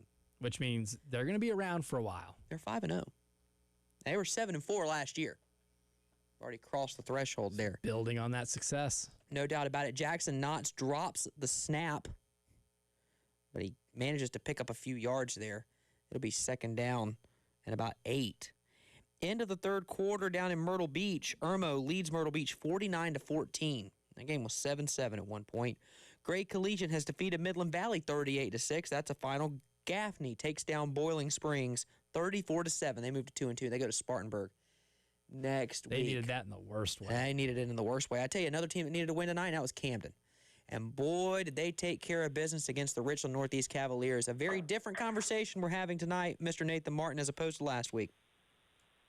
Yes, sir. We needed to deliver an old-fashioned butt whooping, and that's no disrespect to Richland Northeast, but to get that taste out of our mouth from last week, and man, the first half, Grayson Rent 5 touchdown passes, 3 to our tight end / wide receiver Will Harnett, 2 to Tylen Drakeford. Navier Boykin had a rushing touchdown. Marcus Stover had a rushing touchdown. How about this? Grayson Rent 14 for 15 through the air, over 300 yards, 5 touchdowns, no picks. They came out with an attitude like they were still salty, and that was a good region opener win. It kind of gets that bad taste out of our mouth and back on the right side of things. And now we finally get to return back home next week. It seems like it's been a month since we've been at Historic Zip Stadium. We finally get to return home next week against Dreher. And that Dreher team, Nathan, coming off of a loss to York to open up region play. Obviously, Corey Jenkins trying to turn that football program around, doing a pretty good job of it, in my opinion. But as you look, you took one on the chin last week, and you put one on the chin of somebody else this week. That's the nature of high school football in this state, it would appear, especially in this season of all of them. How do you assess Camden through these last 2 weeks? Are they back? Do you consider it back on track? Did you lose any confidence after last week or after that loss to Ridgeview? Where are you sitting as both a fan and as a avid supporter of that program? I think we're back on track, and I'll go out on a limb and say I think Ridgeview's going to win a state championship this year. I think they're that good. That's the best team I've seen probably in 2 years, and I would put them up against Westside last year and South Point from a year ago. I think they're that good.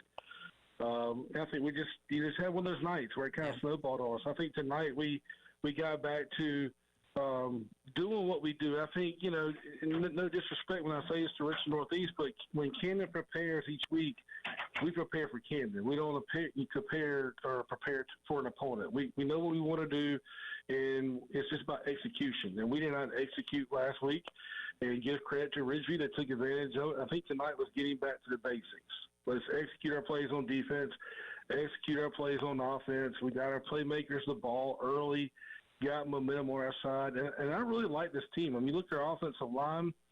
Struggled a week ago. We got one senior, 2 sophomores, and 2 juniors up front. So I really feel like this team is back on track. Grayson Renf obviously had a great night throwing the football around. R&E came out in that first quarter and loaded the box up with 9 guys trying to stop the run, and Grayson Renf said, okay, well, if you're going to put 9 guys in the box, I'm going to take my shots, and he delivered. So I think we're back on track. I think we got back to playing Camden Bulldog football tonight, and hopefully that carries over next week to Dreher. Well, Nathan, congratulations on getting back to historic Zemp Stadium with a win. We look forward to hearing from you next week. Again, a good matchup between Camden and Drea. Should be a great matchup. We appreciate it, man, as always. Two things real quick. The Dreer-York score and the Pillion score. Do you have those two? Dreer lost to York last night 35-28 at Memorial Stadium. I don't have a Pillion score.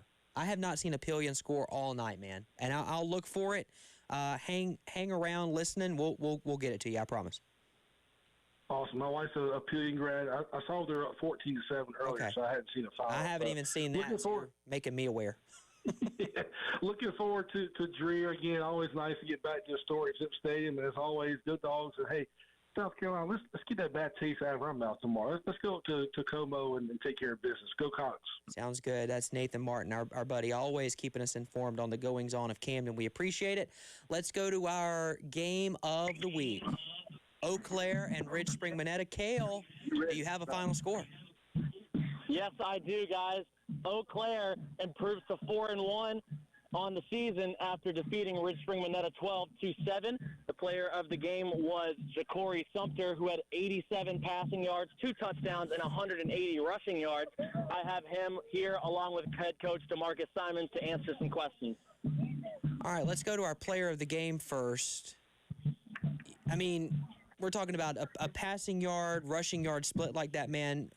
What were you seeing out there tonight in a game that really, for the first half, didn't have a lot of offensive fireworks on the scoreboard, but obviously it was a grinded-out effort for your offense?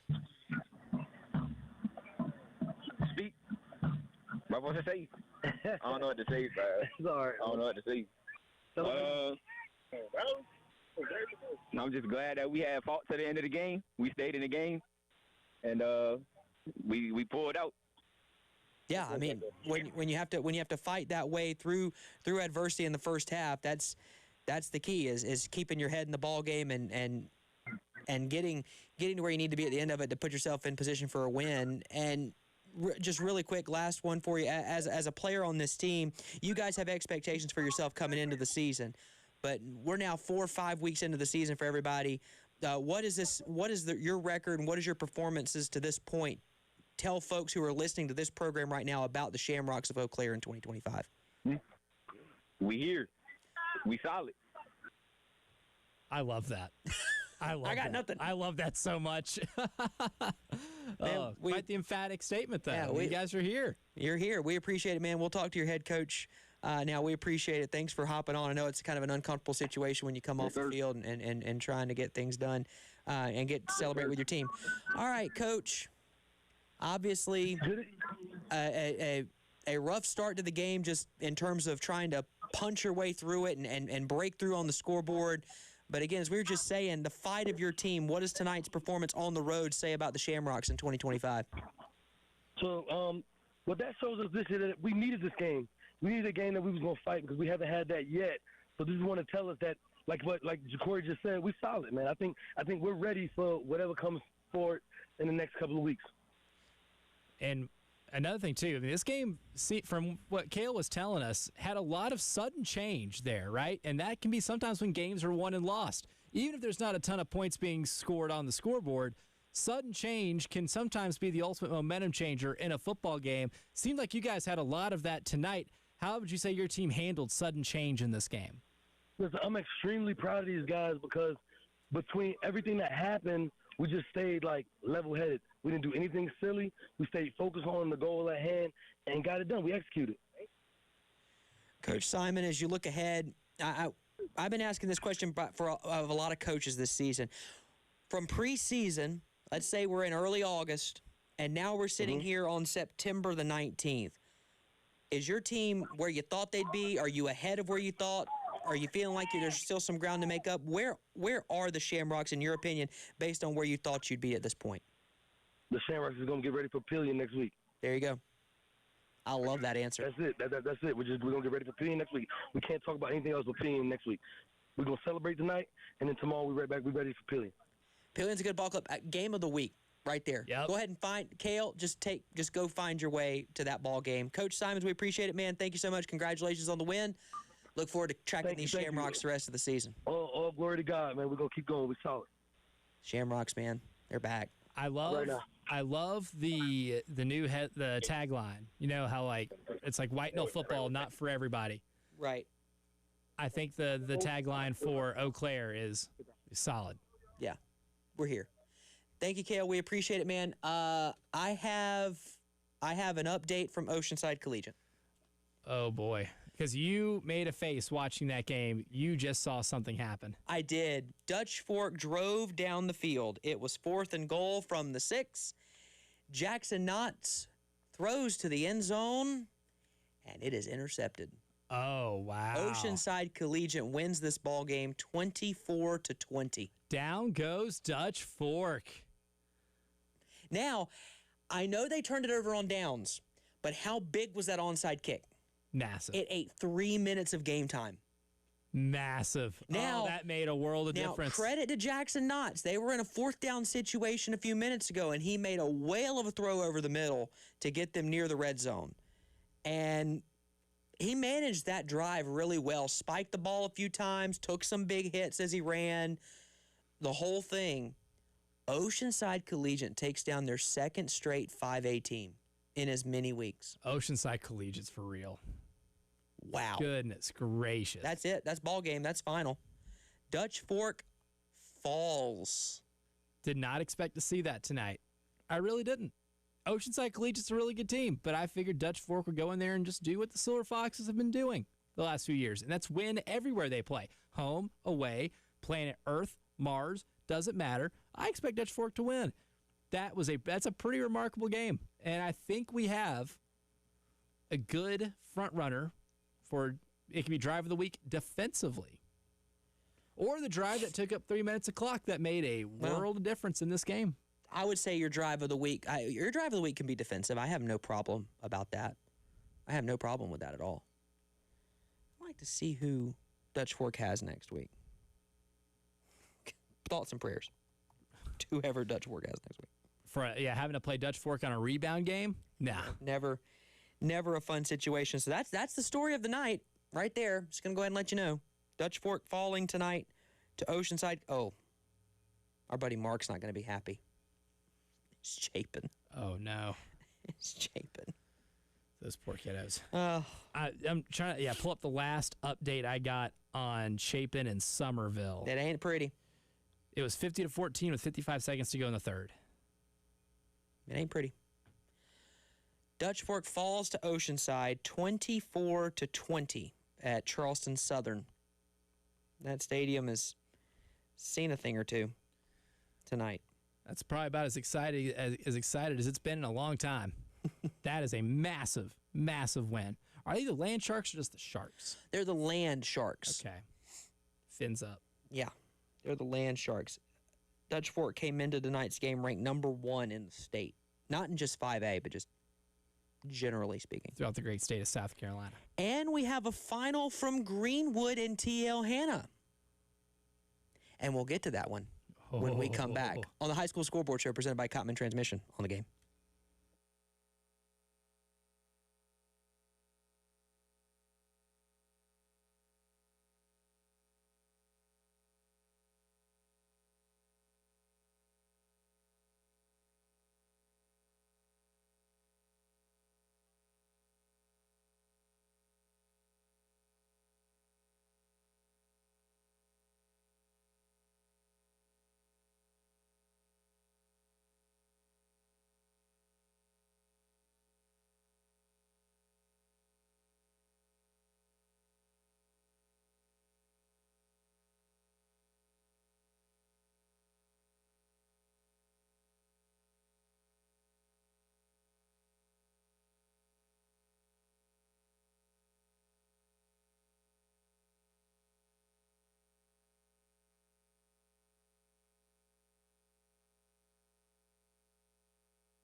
Welcome back into the High School Scoreboard Show presented by Cottman Transmission. On the game, Justin Hall, Elijah Campbell with you on a Friday night. The witching hour is proving itself to be a self-fulfilling prophecy. Let's go to the phones. Willie is on with us. Go ahead, Willie. In my 33 years, this is my 33rd at Orange Brook Wilkinson High School, it's our very first 5-0 start. And as I always say at Bruin Stadium, and that's the end of the ball game. The Bruins win. Your final score, your Orange Brook Wilkinson Bruins 35, those W.J. Keenan Raiders 14. How about those Bruins? Thank you, Willie. And there you go. 7-star general after that one. I got nothing. I don't know if that's even around. I don't think it is. I have a lot of family in the military. I don't believe that's an actual rank. Well, it is now. It is now because I claim it to be. I'll go ahead. I buried the lead. T.O. Hanna 22, Greenwood 21. Final. Wow, the Vertex PT specialists come back of the night. Boom. Not only that, we have a Honda of Columbia Drive of the Week coming up. We do need to have a conversation during the next break about who is going to be our LA Faith Fighter of the night. It sounds like we have a lot to choose from just in the last two games we've talked about. I got to look at stats for Oceanside Collegiate. I got to look at stats for Greenwood and T.O. Hanna. Thank you to Bill, because I'm going to be able to do that on my Twitter account because he's the man, and he's calling in right now. But we go first to the phones to talk to Brady, who wants to talk about Swansea. Brady, how you doing? A 5-0 start for the Tigers this season. That's right. I'm doing good, guys. How are y'all? Any Friday night's a good Friday night, but when you got these kind of storylines, it makes for a great Friday night. I hear you. First time since 2012, Swansea is 5-0.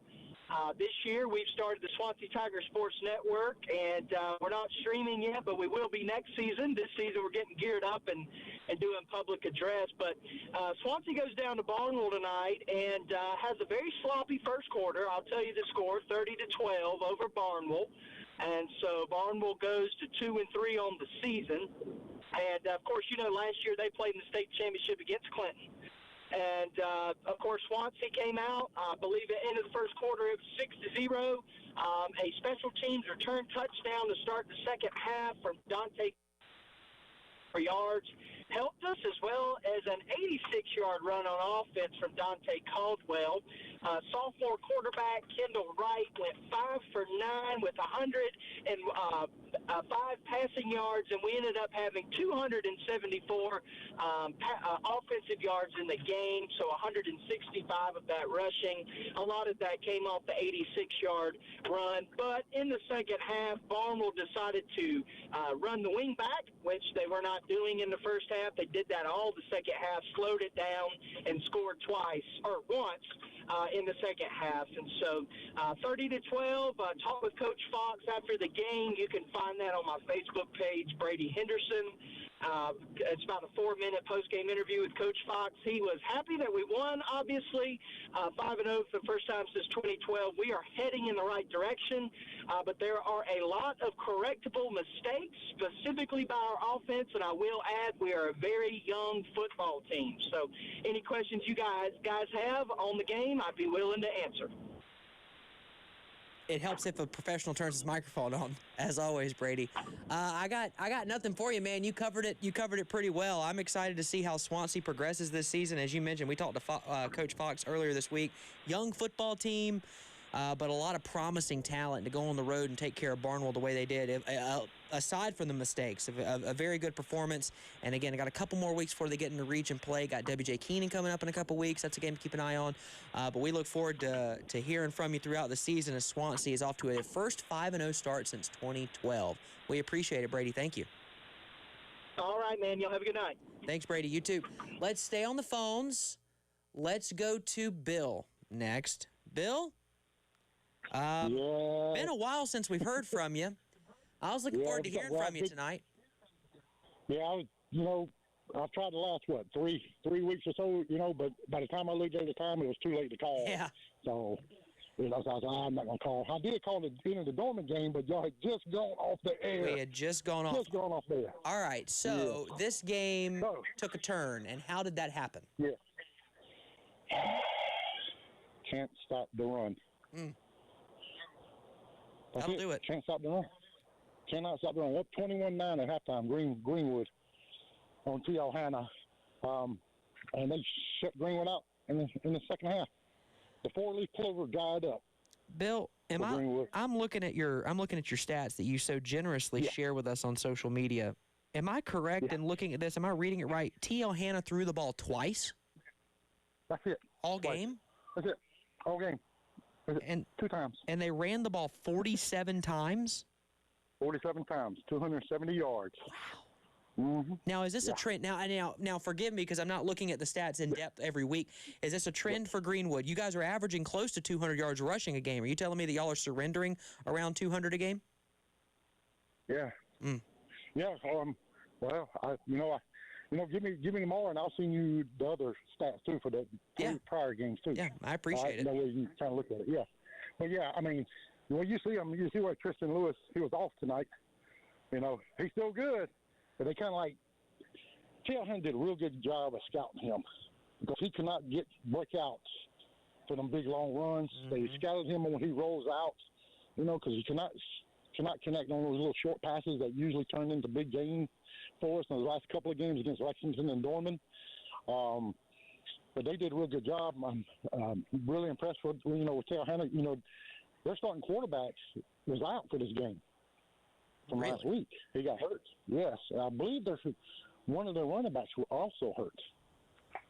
So starting quarterback and a running back in that stable were hurt, and yet they ran for 270 yards. They only threw the ball twice. Yes. Yeah. All right, if you look at the stats, you'll see how many players actually ran the ball for them. Let me just click over really quickly here. Holy moly. Okay. Cole Brock had 10 carries. Thomas Williams had 1. Jalen Watson had 6. Michael Williams had 4. Isaac Galloway had 4. Will Mayfield had 2. And Amari Nance had 12. Yeah, and then go to the next page. Well, you'll see Amari There's a whole other page. Go up again. Ooh, yeah. You see where Amari Nance, he'll come up twice because I'll take a picture of it. He did. And then Cam Aiken had 9 for 46. Yep, and Jamarian Boston. 1 for 25. Yeah. T.L. Hanna can run the ball, and Greenwood can't stop it. Bill, I'm sorry, man. I hate that we've been reunited in this way. You're part of what I call our cavalcade of contributors and guests, and I am so disappointed in this one. I'm still a believer in Greenwood. I believe that you guys can get that stuff cleaned up. I'm still a believer in this team making a state championship run, but this one's just as shocking. Now, you do know what happened down at Oceanside tonight, right? Don't tell me they beat Dutch Fort. They beat Dutch Fort 24-20. You got to be kidding me, right? No, I'm not. Jackson Knotts threw an interception at the end of the ball game in the end zone. They were at like the 4-yard line going in to take the lead and win it. So you mean our ex-nemesis that we used to play back when I played at Greenwood is going to be number 1 now, Irmo? Yes, more than likely. I would say so. Maybe Northwestern. Even after Northwestern. Well, Northwestern dropped right below them. Yeah, but they just put 75 on Nation Ford, so... Holy moly. That's Jake Bentley. That happened too. It's been a busy night. Thanks, Bill. We appreciate it as always, man. Yep. Y'all have a good one, okay? You too. All right. Bye. That is Bill from Greenwood, as he is called. That's on his driver's license. You know what it sounds like T.L. Hanna did tonight all night? What'd they do? Run the ball. Let's go to Mark. Mark joins us to talk Chapin. And Mark, I'll just go ahead and just say I'm listening. Hey, guys. 50-14 here in Chapin. Silver lining is we didn't have to drive 2 hours down there to see that. Chapin actually had probably the best half of football they had all year in the first half. They played really well. Again, that young quarterback for Chapin, Ian Black, he got hurt. I didn't even see it, and I'm all over the game. But he went out late in the second quarter and never returned. It was 15-7 at the time. Chapin was moving the ball pretty well. But Somerville's just, I don't got to tell you about Somerville. Just a solid football team. They got 2 athletic running backs and a wide receiver that every time they touch the ball, you hold your breath, So, but the reason, I know you guys love high school football. I love high school football. I still get excited when I go to the stadium on a Friday night walking up, and then I turn the corner, and I saw that the Somerville buses made it. So it kind of, it was like, it kind of took all the air out of my wings, and then I'm like, can I be a better fan and maybe like threw some stop sticks out on 26, and like maybe disable the buses so we get a forfeit win or something. I got to be a better fan, but that would do it. super football team, obviously, well coached. I think they could have hung more on us. The second half got away from us. Obviously, we had a wide receiver playing quarterback, so it's kind of tough when you have 3 plays to run the whole second half. But again, proud of the kids. They always fight hard, play hard. But again, it's just one of those years everything's kind of going the wrong way for Chapin, and it happens every cycle, obviously, and generational football. You're going to run into a couple teams that unfortunately just can't get it done. The good thing is we have a bye week next week that we won't lose, and then we go to Dutch Fork, and I'm sure they'll be in a good mood since they lost to Oceanside tonight. So they will not be in a good mood. Again, love you guys. Yeah, love you guys. Love the show, obviously. I think the Gamecocks are going to pull off a win tomorrow. This is a typical South Carolina game where they look bad, they play bad, and then the next week they go and upset a really good football team. So I'm picking the Gamecocks tomorrow. I'm picking the Saints. Look at you. Spencer Rattler to get his first win on Sunday out in Seattle. Look at you. Make it happen. He's been playing really well. Yeah, man. Can't wait. 50-14 here in Chapin. Somerville has a long ride home, but at least they'll be smiling. Talk to you guys later. Appreciate it. That is Mark on the phones with us, always talking about Chapin. Let's stay on the phones really quickly. Let's go to Coach Nick Pelham of the victorious White Knoll Timberwolves. Coach, made the trip down to Cane Bay. Got to be a happy bus on the ride back to Lexington County. Yes, sir, Mr. Hall. Yes, it was. It was not as easy as we were hoping for. It was a little rough start, but on the road, long ride. But yes, pretty happy. All those kids are pretty happy with it. And obviously, wait a sec. I'm sorry to interrupt, but the guy who was called before, did he say he wanted to disable the Somerville bus? Yeah, he said if he could, if he was a good fan, he would have disabled the Somerville bus, so they wouldn't even have to play it. Man, we got to get some more fans like that. I'm sorry. No, you're good. We'll give you his contact if you want. I'll get Mark in touch with you. He's still listening. He'll call you. We need some free agent fans for sure that are that passionate. Yeah, exactly. Coach, obviously a start to the year that y'all didn't want with just a loss. I don't want to make it any bigger than it was. But you guys have played really well over the last couple weeks. No credit to your athletic director. But when you're looking at your football team these last couple weeks, your team is just in a really good spot heading into region play. Wouldn't you agree? Yes. We feel better. I think, I don't know. I'm having a hard time understanding kids these days. I was really thinking that we had a great summer. We had a great preseason. I thought we were going to come out flying, and we just didn't against Camden. And I'll give Camden all the credit in the world. They outcoached us. They outplayed us. They out-toughed us. They did everything better than us that night, or those 2 nights. I guess we played them. But I think it was great for us. I really do. I think it was. It's always good to play a good team early. Then we went to Sumter the next week, and it was a little bit of a wake-up call, and our kids played really well, and they prepared very well. And I think that gave us some confidence to go play a name school like Sumter and play pretty well. Beat a really well-coached team by Coach Barnes. But, yes, the bye week last week was very productive. We had a few guys banged up. We practiced pretty well. We practiced pretty hard. Our younger levels are playing really well, so we kind of got them going in the right direction. Yes, I like where we're at in region play, and we're pretty thin this year. We don't have the depth that we've had in the last couple of years. We've got some talented kids, and we've got some tough kids. I'm real happy with that mixture. If we can stay healthy, I think we'll be all right. Coach Pelham, we appreciate you giving us a call from the bus, as always.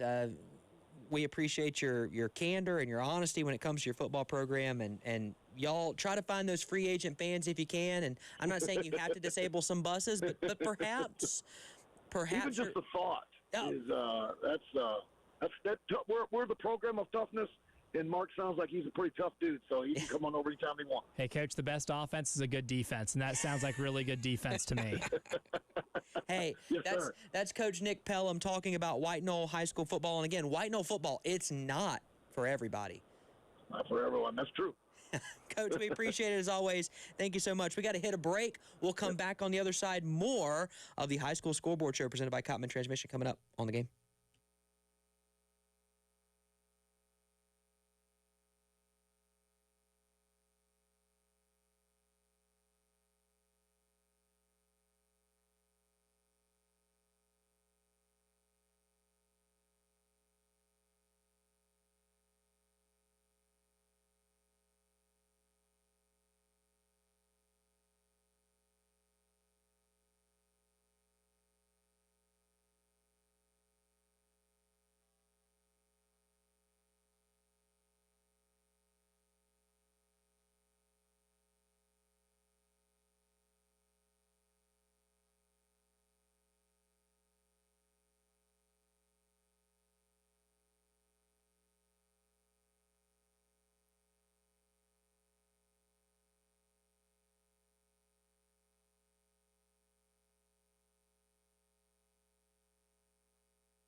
Welcome back in to the High School Scoreboard Show, presented by Cottman Transmission. On the game, Justin Hall, Elijah Campbell behind the glass. It is 10:35. How are we already within the final 30 minutes of this program? I can't explain it. Fastest 4 hours in radio. We have our Honda of Columbia Drive of the Week. We have our comeback alert that was successful, that was completed and accomplished. We have our LA Faith Fighter of the Night on the field coming up as well.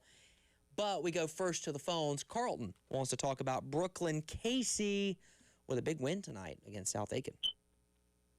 Yes, Coach Lewis Clayton got his first win as the head of the BC Bearcats. And Bennett Plain was the player of the game. He had an 85-yard touchdown kickoff called back for clipping. Next game will be Midland Valley for homecoming for the Bearcats. Midland Valley comes in for homecoming. They dropped a game to Gray Collegiate tonight, I believe, if my memory serves. There's been a lot of scores. Correct, yeah. But that's a big win for Brooklyn Casey. And you can see the growth a little bit. Early in the season, struggling to score. Put up 29 against May River last Friday night. And now you advance to get that win. You finally seal the deal in a game like tonight against South Aiken. That's a pretty big win for the fellas. Yes, it sure was. It was a real good game for them. This is my first year not coaching, so I'm really glad to see those kids win. Carlton, we appreciate it. Thanks, man. That is a good win for Brooklyn Casey tonight. We appreciate you chiming in and letting us know about it, and we look forward to hearing from you throughout the rest of this season. We still got a long way to go, man. Yeah, I know. I'm looking forward to SC State and South Florida tomorrow, so it's going to be a long day for me. Long day of football. I love it. That's a fair point. It's a fair point. A long day of football beats a long day of about anything else. About anything else. Yeah, exactly. That's what we do this for. Thanks, Carlton. Go ahead. I'm going to try to catch the viewing party, too, so I might make it. Yes, my man. Look at that. You got to catch the viewing party. I'm looking forward to the viewing party. We're going to have a lot of fun with that tomorrow night. I think so. If you don't catch the early game, if you're not awake early enough to catch the early game, I imagine tomorrow will be a pretty good understanding of what that's like. It's basically the early game at night. Ooh. But with a South Carolina game in progress. Which congratulations to you. After being on the mornings for a while, it probably is kind of nice to have live sporting events taking place when you're able to talk about them. Yeah, while I'm able to talk about them with my co-hosts. Yeah. It helps. It'd be great. It helps. Carlton, we appreciate it, man. Thank you so much. Westwood defeats Blythewood. They win the Axe. I still can't get over the fact that Oceanside Collegiate defeated Dutch Fork. Most surprising results of the night. And we've had some surprising results. It's not been one of those Friday nights, but it has been filled with a couple of surprises, that maybe being the biggest one. I would agree with you.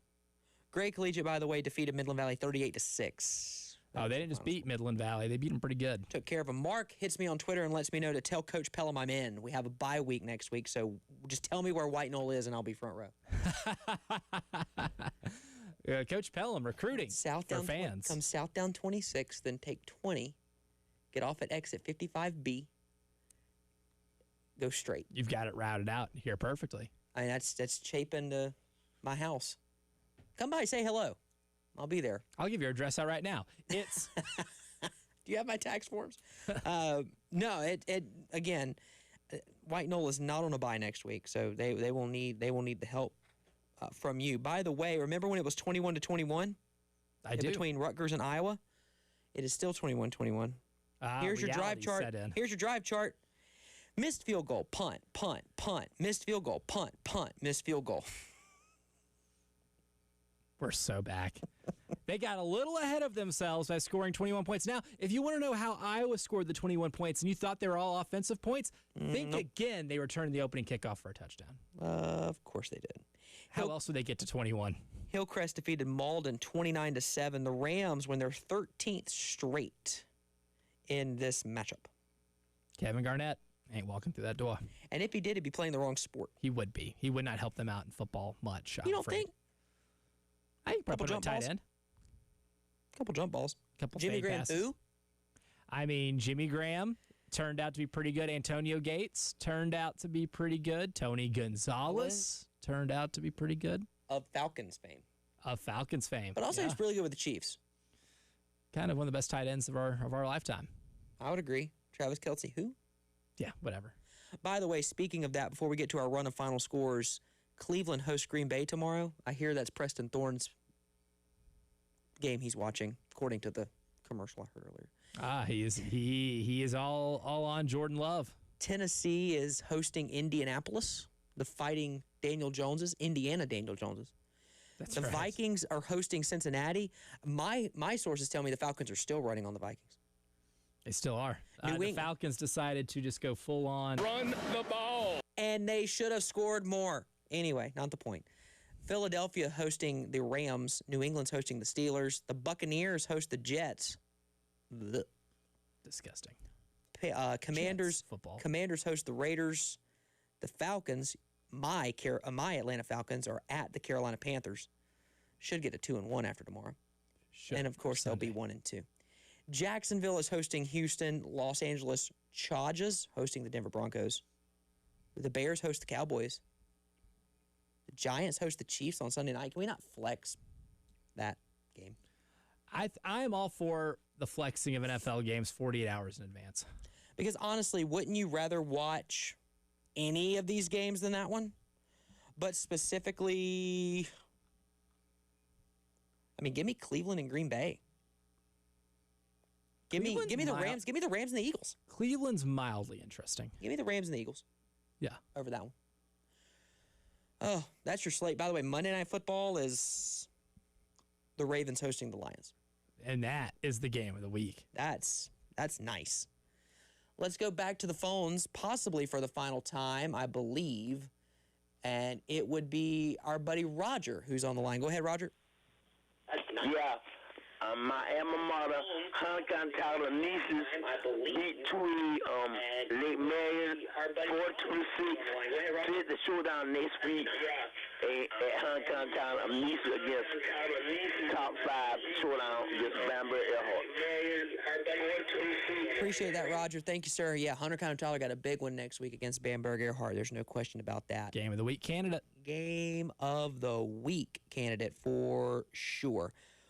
Efforting to determine who our LA Faith Fighter of the Night is on the field. But I can tell you that we do have our Honda of Columbia Drive of the Week. Man, I tell you what, Mr. Campbell is an MVP style candidate right now. There's no question about that.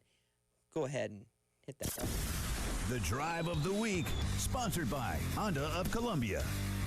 Our Honda of Columbia Drive of the Week goes to the Oceanside Collegiate Land Sharks. And the way they do this is interesting. It's multiple drives. It's getting the onside kick with 7.5 minutes to go. Sure, you turn the ball over on downs, but you drain 3 minutes of clock. Then, on the ensuing drive for Dutch Fork, they march down the field, and you're able to get a stop with an interception in the end zone to defeat and dethrone, in the regular season, Dutch Fork. I mean, beating them in the regular season is such a tall task that, yes, I consider that an element of dethroning. It matters. So that's our Honda of Columbia Drive of the Week. And our comeback, yes, goes to Vertex PT Specialist. Comeback of the night goes to TL Hannah. Down 21-6 to Greenwood. Come back and winning 22-21. And guess what they did? The entire game. Brent Key, take it away. Run the ball. They threw the ball 2 times. Run the ball. Not a time, 2 times. Run the ball. Insanity. Uncle Lou Bajak is waiting on the line. We'll hit him when we come back. Final segment of the program coming up on The Game.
Welcome back in. Final few minutes of the high school scoreboard show presented by Cottman Transmission on the Game. Justin Hall, Elijah Campbell behind the glass.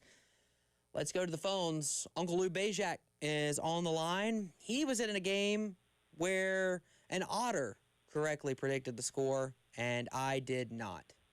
How you doing tonight, Lou? Very good. An otter. Ollie. You guys using?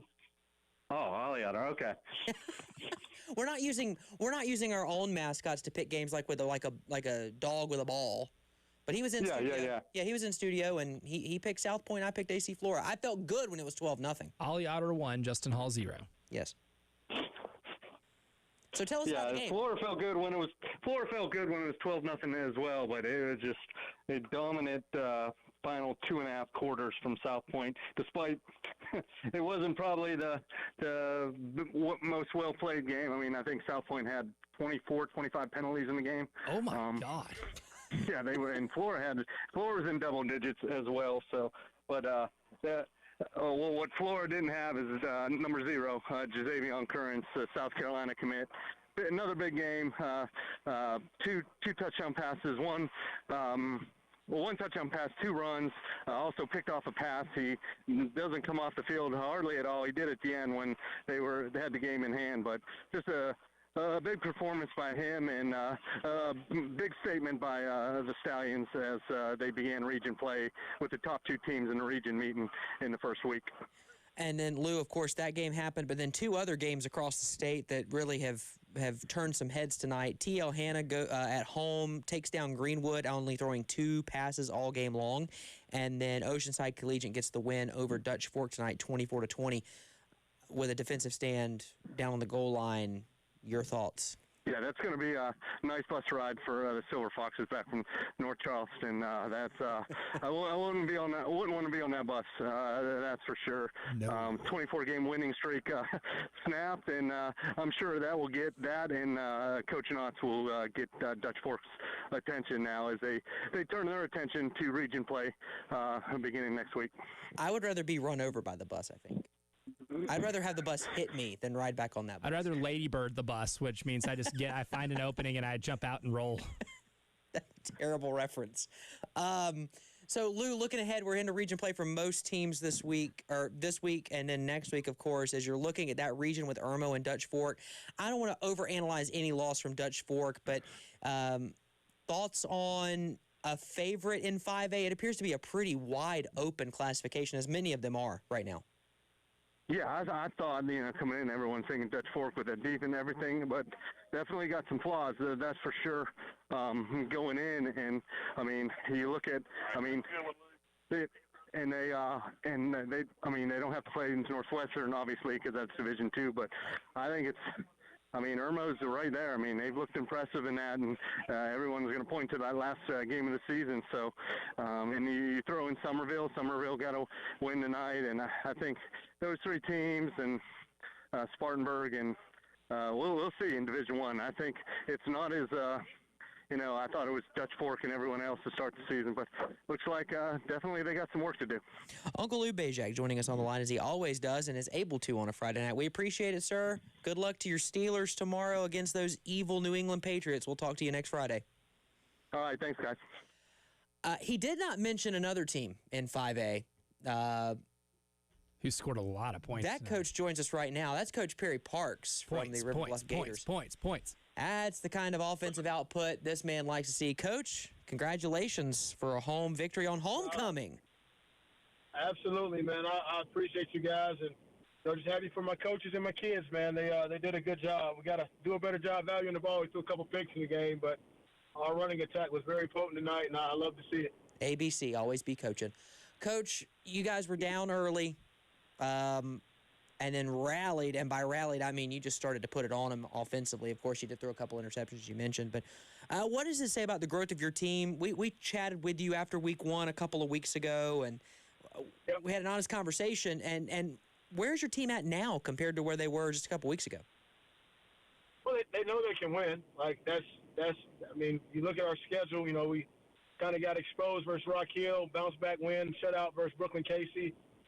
We dominated the whole Nation 4 game. We lost that one in the last 2 minutes, and We were able to beat a rival in Gilbert, a tough team, and so we had a good win tonight. So you can easily look at your schedule and say, hey, we should be 4-1, but we're not. Like, in 3-2, and we got some confidence and got a week to kind of get some guys back healthy, and we're about to get into the SEC play with this region we're in. So our guys know we can win. We know we can run the football. We got to shore up some things in our pass game. Our defense has gotten better each week, and our special teams has been pretty good for us. So we still yet to put together a complete game. It's always looking forward to the next one. We got White Knoll, which would be a tough task at their place coming up. But our kids know we can win, and that's half the battle in high school football. It really is, Coach, and now you're into region play and getting an opportunity starting next week to really position yourself for the playoffs. We appreciate you giving us a shout. Again, a win on homecoming is always a good one, Coach, so we appreciate you taking the time to chat with us about it. No doubt. Appreciate you guys, man. Love the show. Y'all be good. You too. That's Coach Perry Parks from the River Bluff Gators talking their win over Sherrall. You know what it sounded like they did really well in this game? What'd they do? Run the ball. Well, I'll let you in on a little secret. We don't have a whole lot of time left, but we do have to make one more trip around the Palmetto State. Mr. Campbell, could you please hit that little button? Oh, this one right here? That one. Thank you, sir. The Lions of Loris defeat the Socastee Braves 50-6. It's a race against the clock. The BHP Bears take down Palmetto 49-0. Dillon was up over Hartsville 62-35 at last check in the fourth quarter. Lincoln County took down Silver Bluff 48-14, while Cathedral falls to the Kings Lions 26-16. That's the Kings Lions out of Florence, South Carolina. Wilson Hall defeated Camden Military 42-14. Williamsburg took down Florence Christian 34-21. Hammond shuts out Hilton Head Christian 56-0 down along the coast. Johnsonville over Lakeview 21-6. Latta took down Green Sea Floyds 48-2 tonight.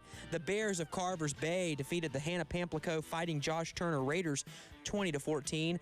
Jaden Ramsey and Cross took down Military Magnet 51-0. Caden Ramsey, excuse me. Baptist Hill 56, Bethune-Bowman nothing. King Street 22, Marion 7. East Clarendon was trailing Lake City 20-14 at last check. HKT defeated Lake Marion 44-16. The Fighting Rick Henrys of McBee get on the board. They take down Chesterfield 35-14. The Red Devils of Great Falls defeated Buford of the Upstate, Lancaster 36-34. Wagner Sally falls at the Capitals, Columbia Capitals that is. They'd win 27-12. The Pageland Central Eagles take down the Blacksburg Wildcats 40-7.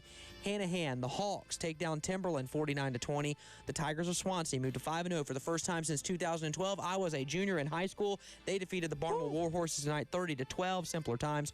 Newberry over Fairfield Central 45-34. The Wolverines of Woodruff take down Chesney 52-17. Chester over Union County 55-36. Saluda blanked by Southside Christian 28-0.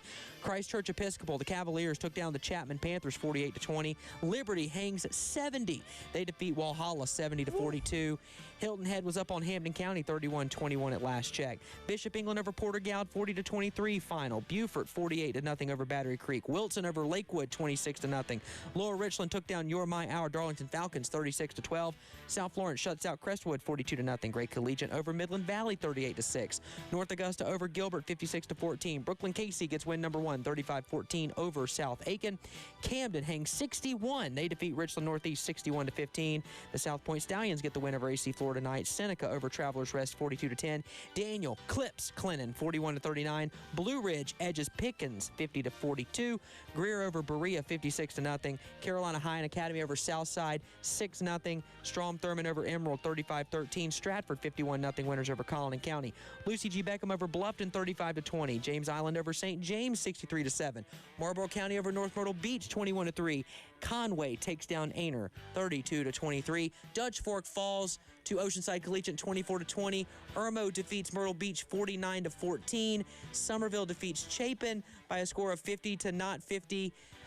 That is your final check of the scoreboard. That's all for the High School Scoreboard Show presented by Cottman Transmission. Enjoy your college football Saturday. Enjoy your NFL Sunday. We will see you back here next Friday night from 7 to 11. For Elijah Campbell, I'm Justin Hall. Talk to you guys next week. Go Cox.